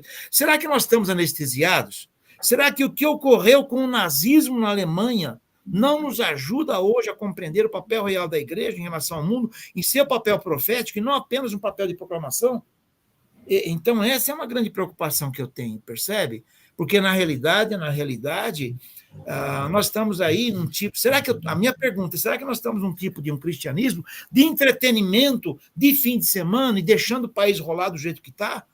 Os nossos filhos, eu não tenho mais filho pequeno, né? Nossos netos, nenhum deles estão aqui no Brasil, moram fora, mas estão sendo influenciados nas escolas com valores que não são valores sadios. Eu não estou falando de valor cristão, estou falando de valor sadio. Hoje se fala em gênero líquido, hoje se fala de uma criança que não precisa viver e conviver, depender dos seus pais. Então, há uma fragmentação. Eu escrevi 4 artigos. Por que a família está sendo hoje perseguida? E eu mostro a agenda mundial que o nosso país adotou para destruir as relações humanas em si. Então, se você quiser receber, entre em contato comigo aí pelo meu Instagram. Vamos mostrar a ferradura.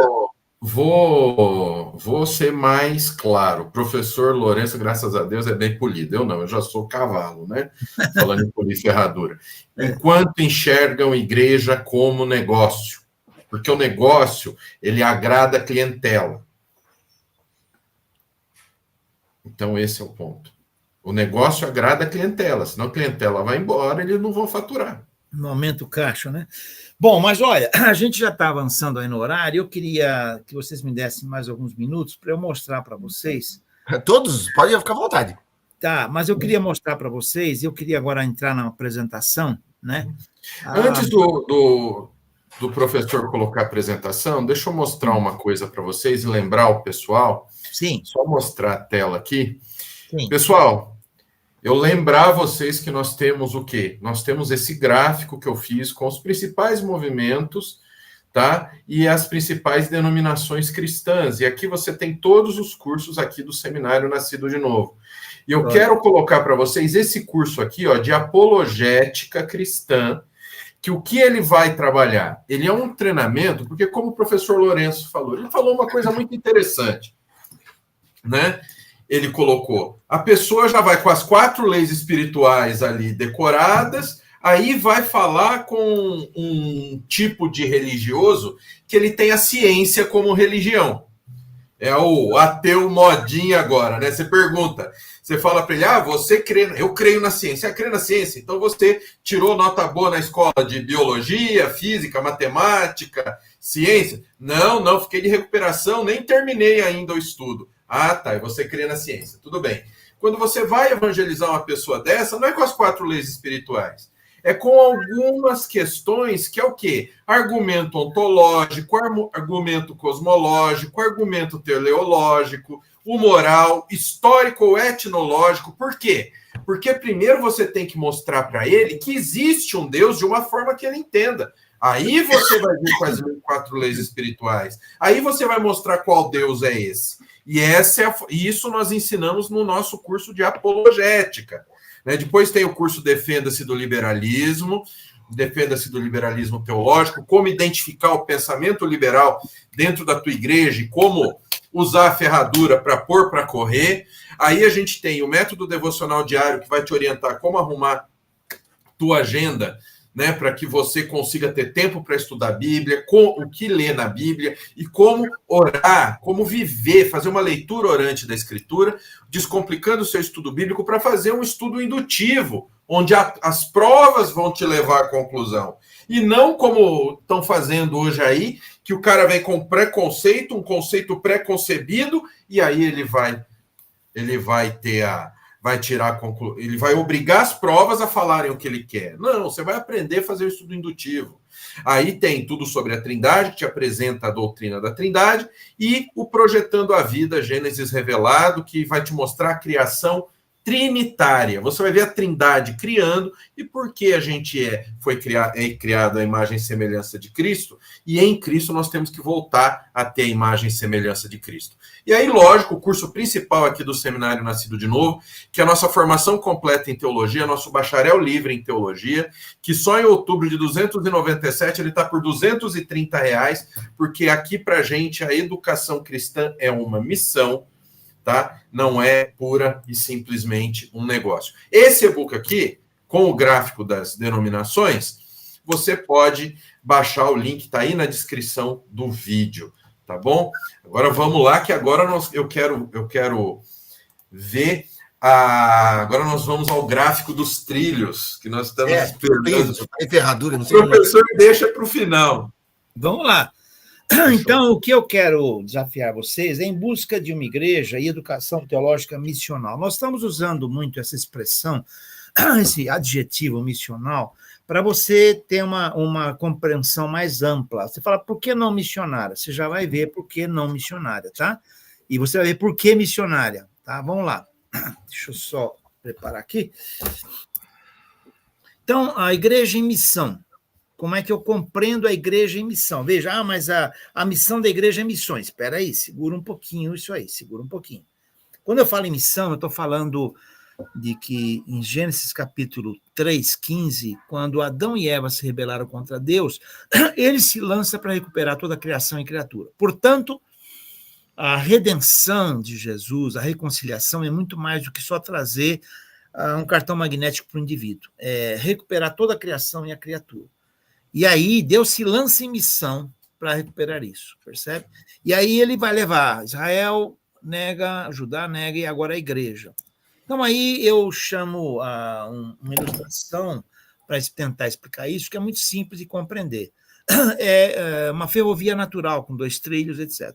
Você pode ver que ela tem o trem, ela tem os 2 trilhos, tem os dormentes e tem a base dela que segura tudo, onde tudo está fundamentado, tá?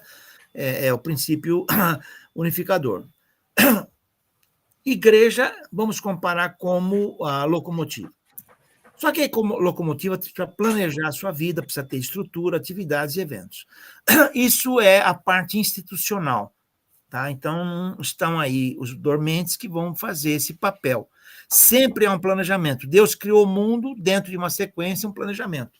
Criou uma estrutura, e deu ao ser humano as atividades e os eventos, que é o mandato cultural, até para o indivíduo, até na criação. Então, tem que ter o lado de realização, o lado da instituição, com certeza. Tá? Bom, normalmente nós achamos que a vida da igreja é uma vida missionária. Então, é o que eu chamo aí de missão da proclamação. Veja, igreja e missão. Já estou falando da missão da proclamação.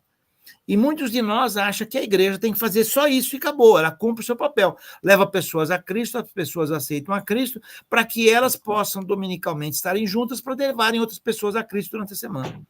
é o anúncio das boas novas, aonde ainda não chegaram.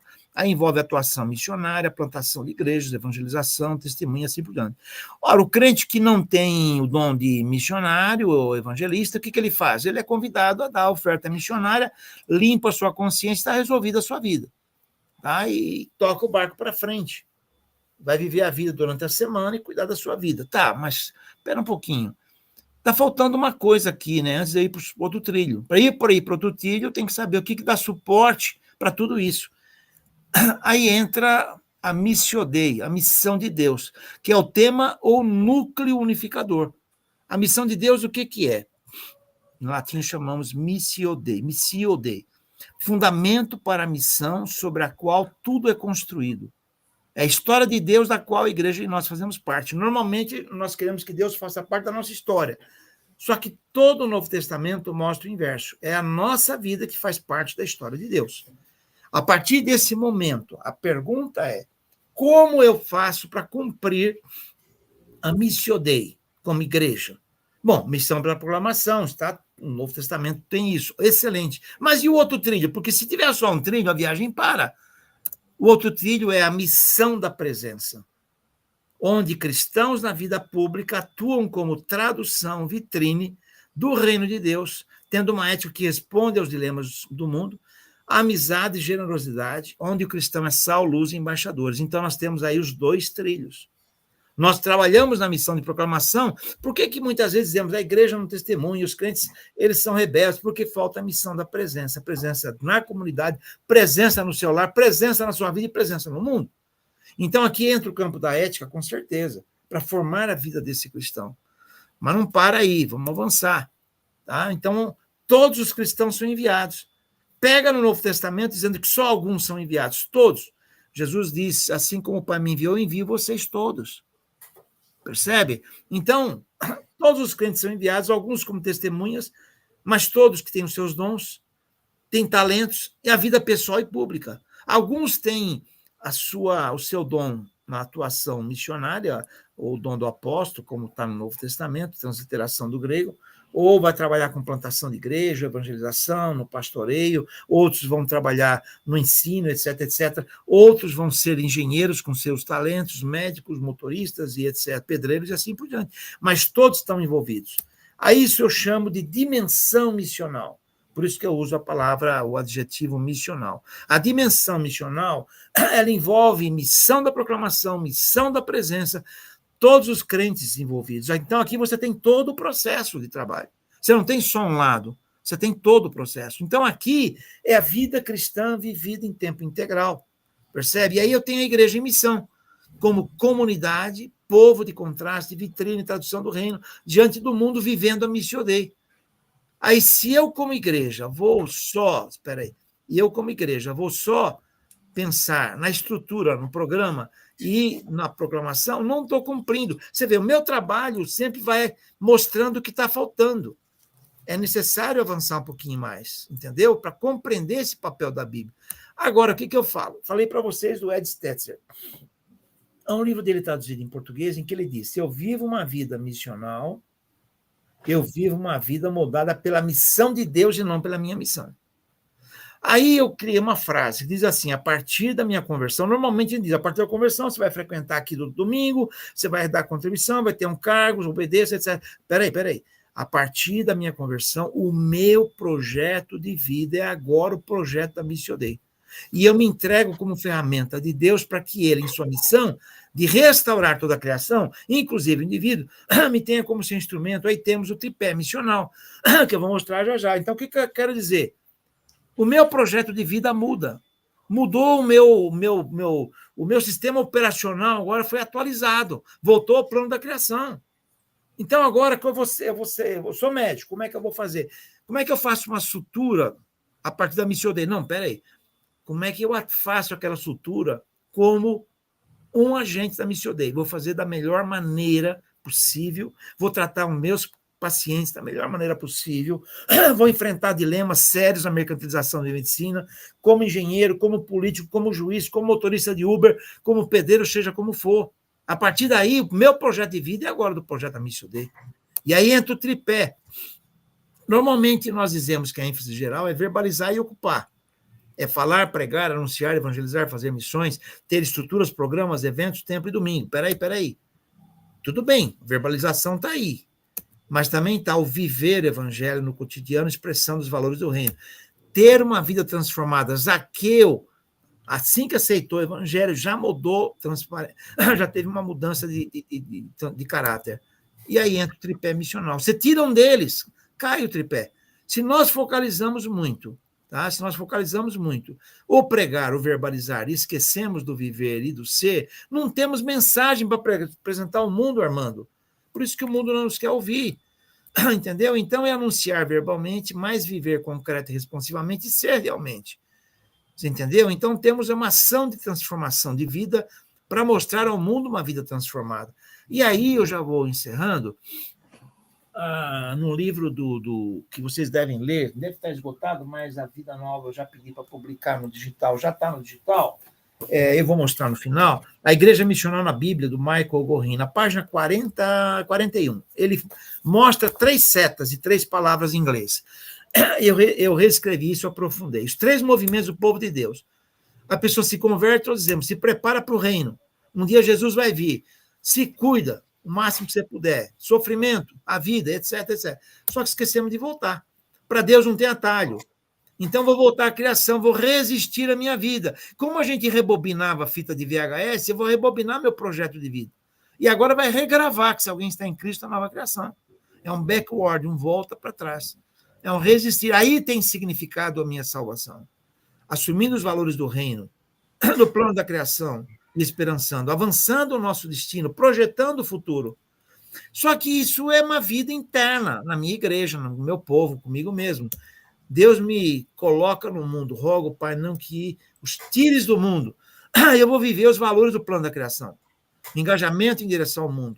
Testemunhar, viver, anunciar. Aí tem uma ética e santidade responsiva, ser sal, ser luz, embaixadores. Num mundo sem Cristo, em que eu vou viver uma contracultura cristã, como ele é idolatria cultural, mas aí eu manifesto vida, eu manifesto acolhimento e não aceitação irrestrita para levar as pessoas a serem acolhidas, para serem transformadas como o Zaqueu fez, percebe?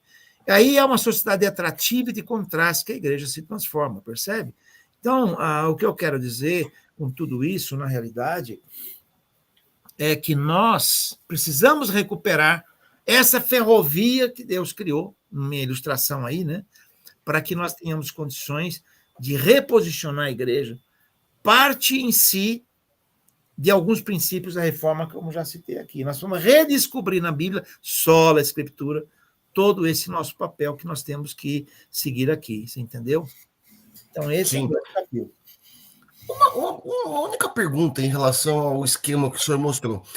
Eu entendi que o senhor colocou essa questão da verbalização como um dos trilhos. Como que a pregação da palavra, não evangélica, não no sentido de pregação para conversão, mas a pregação do evangelho como o dia a dia do culto, considerando que a gente está com os trilhos corretos, uma igreja que não se volte para si mesma, mas que volte-se para essas questões todas. Aonde eu vou perceber a questão do culto e a questão da pregação do evangelho diariamente? Ela seria o óleo para lubrificar essas vias? Eu queria entender um pouquinho melhor dessa questão, porque me parece, eu entendi o contexto todo da missão, mas eu não quero deixar a impressão para alguém que assiste essa live que ele está desprezando também as atividades eclesiásticas em geral. Eu falei em igreja, falei em estrutura, falei em planejamento, tá? Que é a vida interna da igreja. Só que a vida interna da igreja, ela precisa ser baseada na Missio Dei.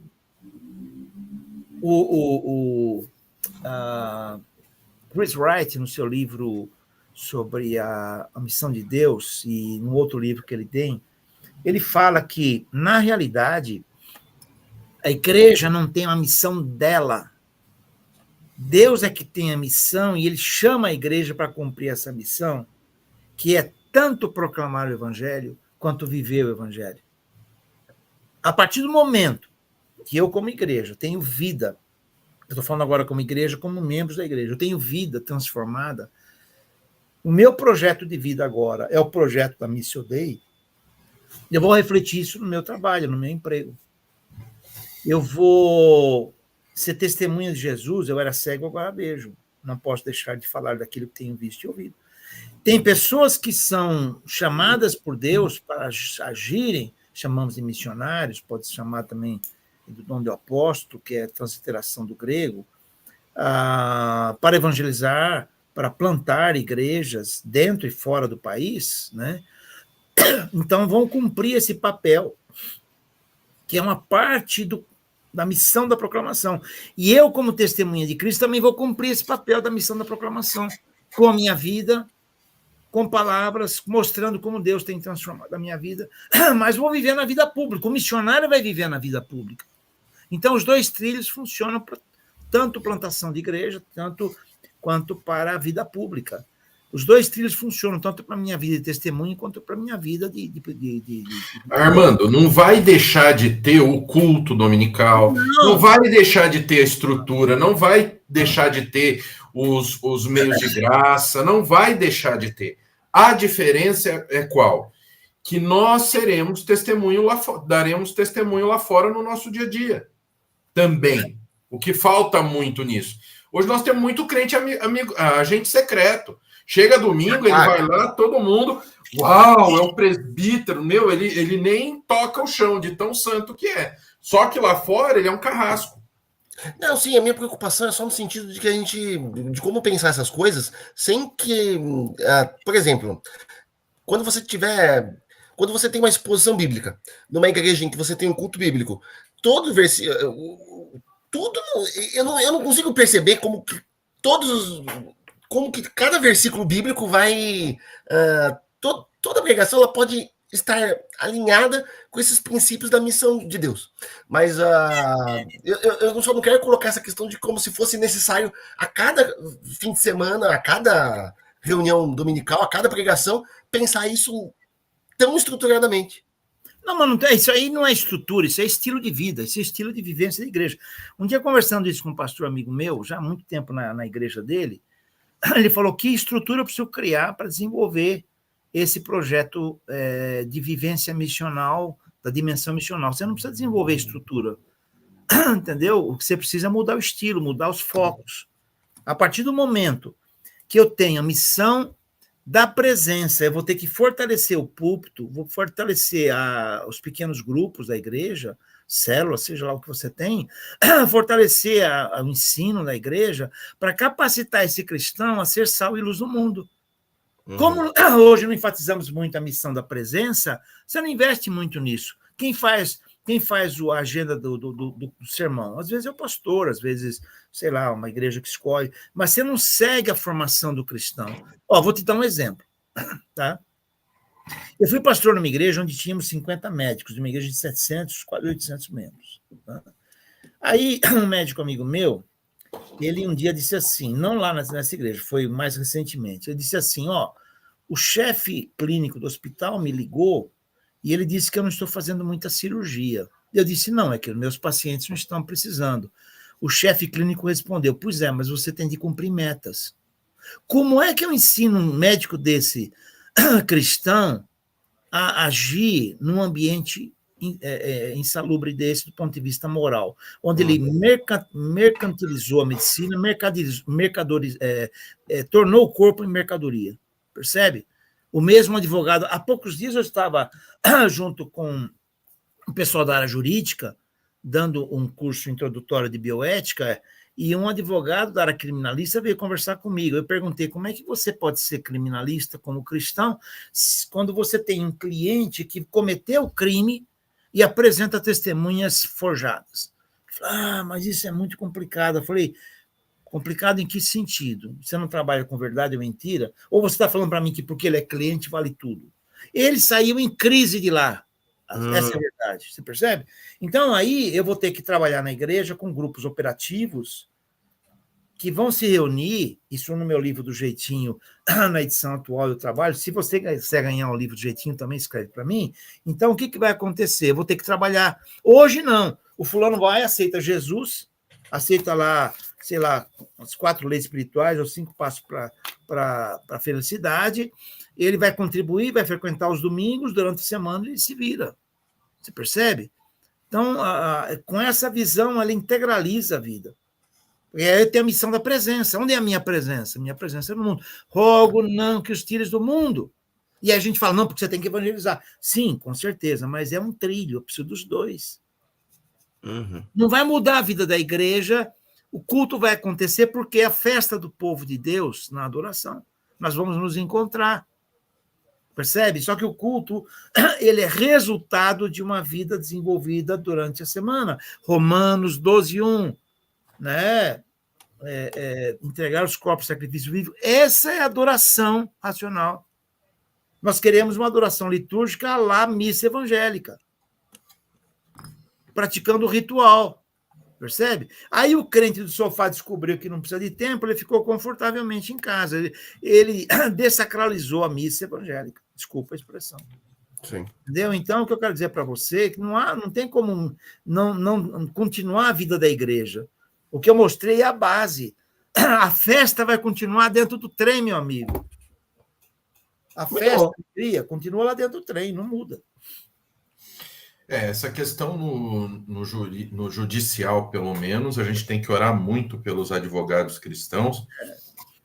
Eu já presenciei situações de falar com o advogado virar e falar assim, não, mas eu interpreto a lei me dá condição de fazer tal coisa. Aí ele oferece serviço de outra pessoa para forjar prova para o cliente. Pois é, então os fins justificam os meios, né? O utilitarismo. Aí eu vou, respondendo a pergunta anterior do Armando, eu vou pegar na palavra de Deus e discutir isso. Cara, eu fui contador no passado, meu. Eu não saí do berço e vim para o seminário, não, e para a faculdade, e para a universidade. Eu fui contador. Então, eu tive que trabalhar com isso na prática. Daí surgiu o meu livro, Sobre Jeitinho, que eu ajudo os cristãos. Estou precisando agora publicar a 2ª edição, mas disseram que eu tenho que esperar um pouquinho mais para não ser preso, né? Então, tem que esperar um pouquinho. Olha, professor, sempre muito bom ter o senhor por aqui, sempre muito bom ter o meu companheiro, meu amigo, professor Lourenço. Olha, pessoal, chamem ele no Instagram, vamos pôr a tela do Instagram. Eu vou pôr a tela já, vou pôr agora. Primeira coisa, se você quiser esse material todo, inclusive da reforma, que eu não apresentei porque não daria tempo, pega o QR Code, tira uma foto, ou o link está aí, você tem todo o material, mesmo que eu não apresentei, está aí. Tá? Então, você pode obter, já tira a foto. O meu ministério, junto com a CEPAL, é esse, Cristãos Sem Fronteiras. Dá uma olhada, Armando. A fronteira é o templo protetivo, o fulano é tirado. O cristão tem que ser colocado na rua para viver o evangelho. Você entendeu? Uhum. Tá aí. Então, aí tá, você não sei se já viu, tirou a foto. Aí está o meu contato, tá? No Instagram. Chama ele no Instagram, você vai passar o teu número para ele não vai ficar fazendo spam, não vai ficar te mandando aquele memezinho sem graça, não é nada disso. Não tem. Não vai te mandar indicação para você votar no candidato eleitoral que ele vai votar, nada disso. E importante, vai responder, né, Raul? Recentemente saiu um artigo meu, né? E agora, em quem votar? Eu dei orientação de princípios bíblicos em si, tá? Então, entendeu? Então, material.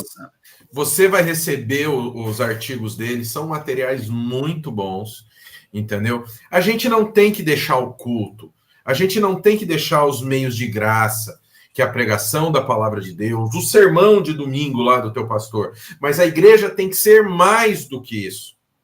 Não adianta a gente ir lá se alimentar, a gente ter aquele sermão. Por exemplo, nós estamos na igreja do reverendo Mauro Meister. Cada sermão dele é uma pós-graduação. É magnífico o sermão dele, do pastor Jonatas, que vai estar com a gente, com toda a equipe pastoral daquela igreja. Agora, nós temos que receber aquilo e nós devemos levar lá para fora, pôr em prática na nossa vida. Uhum. Então, essa é a questão. Eu sou contra, eu tenho, né, missão integral, eu fico um pouco com calma, por quê?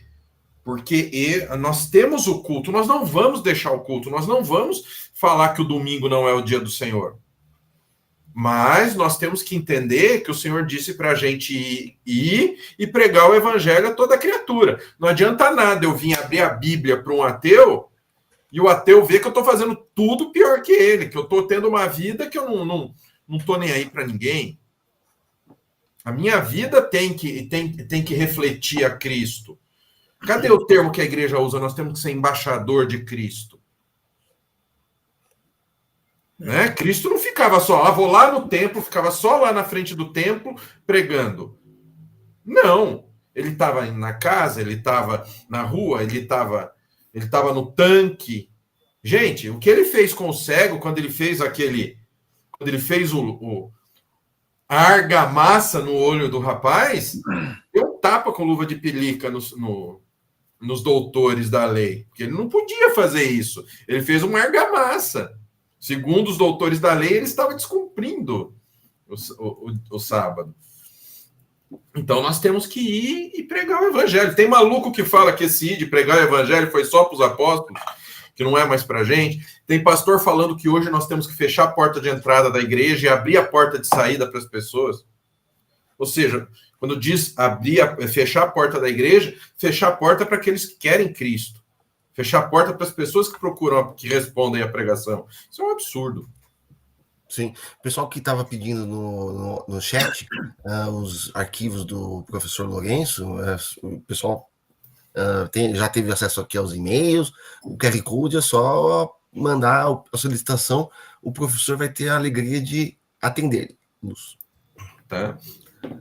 Bom, é isso aí. Armando, vamos dar uma olhadinha no projeto? A minha parte, né? Queridos, mais uma vez, está aqui o Instagram do professor, tá bom? Mande uma mensagem para ele, que lá ele vai colocar o seu número na newsletter. Olha, os artigos deles vocês vão ter muito. Bom, mandem mensagem para ele, aí depois vocês contam para mim, mandam no PV aí o que vocês acharam dos artigos. Tá? Aí temos o quê? O projeto Castelo Forte. Entendeu? Sim, o projeto Castelo Forte é o site que eu mantenho, né? A parceria com o Nascido, de novo, que tem feito aqui as lives com vocês desde o ano passado.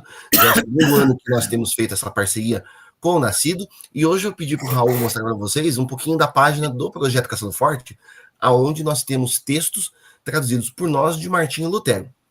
Já que estamos nesse mês da Reforma Protestante, nada mais do que ler alguma coisa diretamente dos escritos do Reformador. Aí nós temos 3 sermões que nós traduzimos sobre a necessidade do novo nascimento, um pouquinho uma principal necessidade para a gente poder cumprir essa missão de Deus, né? Como o professor colocou aqui. Também como receber essa dádiva, né? O presente de Deus. A gente tem um sermão que é uma análise de João 3,16, e também como andar na vida comum, né? Como meditar na paixão de Cristo, um sermão de Lutero de Páscoa, né? Com o tema da cruz, então no sentido de o que você deve pensar a respeito da cruz de Cristo. Então aí você tem essa página onde tem esses 3 textos, e você pode tanto ler esses sermões gratuitamente, clicando em cada um desses links no site do Projeto Castelo Forte, ou também comprar os e-books na Amazon. Aí você tem a outra página, aí nessa página você tem vários textos de Charles Spurgeon, que é o autor que nós começamos todo esse trabalho, e aí você tem 94 e-books, nos quais você pode comprar, e aí você abençoa diretamente o projeto, e ter mais do conhecimento teológico, e ser beneficiado com os textos e sermões de Charles Haddon Spurgeon, o chamado Príncipe dos Pregadores. Aí você tem vários temas diversos, e você vai encontrar textos também focados na Reforma Protestante, da pena de Charles Spurgeon. E aí, um último recado para você. Tô vendo ali a lista de compra do Raul ali, né? Que não é do Raul, é da Vanessa, cosmético, shampoo. Vamos, ó. A essência da piedade do João Calvino, ó. Tá aqui, esse é o livrinho novo da Fiel, que são a lista de compra da Vanessa, deixa eu ver, porque dia 1º é aniversário dela. Eu espero que esteja comprando com o meu link, não fica comprando com o link dos outros. Bom, vamos lá. Essa é a tela da live, meus queridos. Se vocês vierem aqui nesse comentário... Pelo amor de Deus. Se eu ficou um print melhor, mas eu corri um pouquinho justamente para ficar com essa cara. O povo gosta de... Você faz caras e bocas, é muito legal. E aí, queridos, aqui nesse comentário fixado, ou aqui na descrição do vídeo, aqui na descrição do vídeo vocês têm aqui, não precisa nem digitar o Instagram do professor, tá? Aqui, ó, é o link, você clica, vai abrir essa página, você coloca seu nome, coloca o seu e-mail, tá? Aqui coloca seu número de WhatsApp para você receber o quê? Receber o e-book das denominações, tá bom? Aqui você tem. E baixando um pouco, nós temos aqui, ó, nesse link ou no comentário fixado, você clicando, peraí que nós estamos na live, ele fica, ó, a página para você se inscrever na nossa formação completa em teologia, que é o nosso curso, nosso bacharel livre em teologia. Aqui tem testemunho de aluno. Olha o pessoal aqui, ó, formados, bonitinho, com seus certificados. E detalhe, ó, Romildo Marvila, ele é missionário, formado no Nascido de Novo, e ele vai ser o professor de vocês de missiologia. Ele é nosso aluno. A gente dá abertura para os nossos alunos lecionarem no seminário, tá? Que é o grupo de tirar dúvidas, é no Telegram e no WhatsApp, que é o grupo de suporte, que é o nosso grupo de aceleração, tá? Esse aqui é a nossa formação completa em teologia. E detalhe, o valor desse curso é R$ 297. Primeira vez que eu falei para o professor Lourenço o valor do curso, ele falou, você tá maluco dar um curso com todo esse conteúdo para o pessoal por esse valor. Mas é porque isso é um trabalho do Nascido de Novo, é um ministério do Nascido de Novo. Você vai ter um curso completo, onde você tem avaliações, onde você tem professores para tirar dúvida, onde você tem, por exemplo, nós chamamos o nosso grupo de um grupo voltado que é o nosso grupo de suporte, nós chamamos de grupo de aceleração, por quê? Porque nós vamos tirar sua dúvida teológica e vamos te orientar como pôr em prática na tua vida. Porque senão não adianta nada aprender teologia, ficar só com aquela lá e pendurar um certificado na parede, tá bom? Então essa é a formação completa em teologia e esse valor, R$ 230 e mais nada, que você ainda pode parcelar em 12 vezes, tá bom? É só agora em outubro, no mês da reforma. E a partir desse ano nós não teremos Black Friday. A partir desse ano, a nossa Black Friday é no mês da reforma, porque nós temos que trazer a igreja para aprender mais da reforma protestante. Amém? Então é isso. Meus queridos, muito obrigado. Muito obrigado a todo mundo que esteve aqui. Muito obrigado, professor Lourenço, por ter compartilhado com a gente mais um ano. Eu espero que o senhor esteja conosco ano que vem também. E fica aqui os recados finais. O pessoal que assistiu a live, muito obrigado por ter assistido. Muito obrigado para vocês que comentaram aqui na live, no chat ao vivo. E você que for assistir a gravação, comente aqui na live. É muito importante para o YouTube perceber que esse conteúdo é de valor e compartilhar para mais pessoas. E é isso, de minha parte. Professor, muito obrigado. É sempre muito bom aprender com o professor. E essa coisa que nós temos do prédio, de deixar o prédio sagrado, o tijolo sagrado, Jesus nunca fez isso. Sim, nós somos membros da Igreja de Cristo. Nós somos membros de uma igreja militante aqui na Terra. Nós temos que nos reunir no dia do Senhor, para adorar o Senhor, para receber a palavra de Deus, sem dúvida. Mas também nós temos que aprender que nós temos que ir pregar o evangelho a toda criatura. Todos nós, não só os apóstolos. E isso é uma coisa magnífica do trabalho também do professor, que nos ensina muito. Nós precisamos, a igreja brasileira precisa desse tipo de ensinamento. Né? Ok, obrigado pela oportunidade. Estava aqui lendo as mensagens do pessoal participando, diversos amigos conhecidos, inclusive da CEPAL, e é uma alegria muito grande poder estar aqui, privilégio. Eu procuro mostrar o cenário meio, digamos aí, agitado, como vivemos, e procuro dar a solução, né? E mostrar sempre que nós podemos avançar mais, não só tendo um trilho, mas outro trilho também, a base, etc. Espero que tenha ajudado vocês. Quem deseja aí é só entrar em contato comigo pelo Instagram, e aí eu comunico como faço para colocar você na minha lista de transmissão, Essa semana já foram 2 rodadas, a semana que vem tem mais, e vamos caminhando aí. Um abraço para vocês todos. Meus queridos, eu vou desligar aqui e vou me despedir deles no PV. O último recado é que a nossa semana de especiais da Reforma não acabou. Amanhã a gente tem live novamente. Amanhã vamos ter live com o nosso amigo licenciado presbiteriano Luiz Alberto Rasselli. Ele vai estar falando um pouquinho para a gente sobre a pregação expositiva, como ela surgiu na época como ela foi resgatada, vamos dizer assim, na época da Reforma Protestante, e como que ela é útil para os nossos dias. E lembrando vocês, amanhã às mais ou menos 8h15 da noite, a gente começa essa live, e o nosso especial não acaba essa semana. Ainda temos 2 semanas inteiras de lives, todos os dias no Nascido. Vamos ter live com o professor, qual é o nome dele, meu Deus do céu? O que é professor também, que é aluno do Nascido? Romildo. O Romildo Marvila vai estar aqui. Live com o Romildo Vocês viram a foto dele. Vai ter live ainda, vamos ter live com a Gil Magalhães no fim do mês, vamos ter live com o professor Alderito Souza Matos, historiador oficial da Igreja Presbiteriana do Brasil, live com o Franklin Bruno, da editora João Calvino. Então a gente tem bastante. Pastor Jonatas, lá da IPBF, né, da Igreja Presbiteriana. Vai ter live, exatamente, vamos ter live com o pastor Jonatas Miranda, da Igreja Presbiteriana Barra Funda. Ele vai falar um pouquinho sobre o cuidado pastoral, de como ele também surge, renasce na época da Reforma até os dias de hoje. Olha lá o Michael. O e-book não chegou para mim, às 10h16. Às 10h17, qual foi a mensagem dele? Acabou de chegar, obrigado. Oxi! O pessoal tá apressado também, né? É isso. Vou desligar agora e vou me despedir deles no PV. Então vocês, Deus abençoe a igreja. E vamos pra rua. Terminou o culto, vamos para lá. Eu vou jantar primeiro. Calma. Tá bom? Deus abençoe, querido.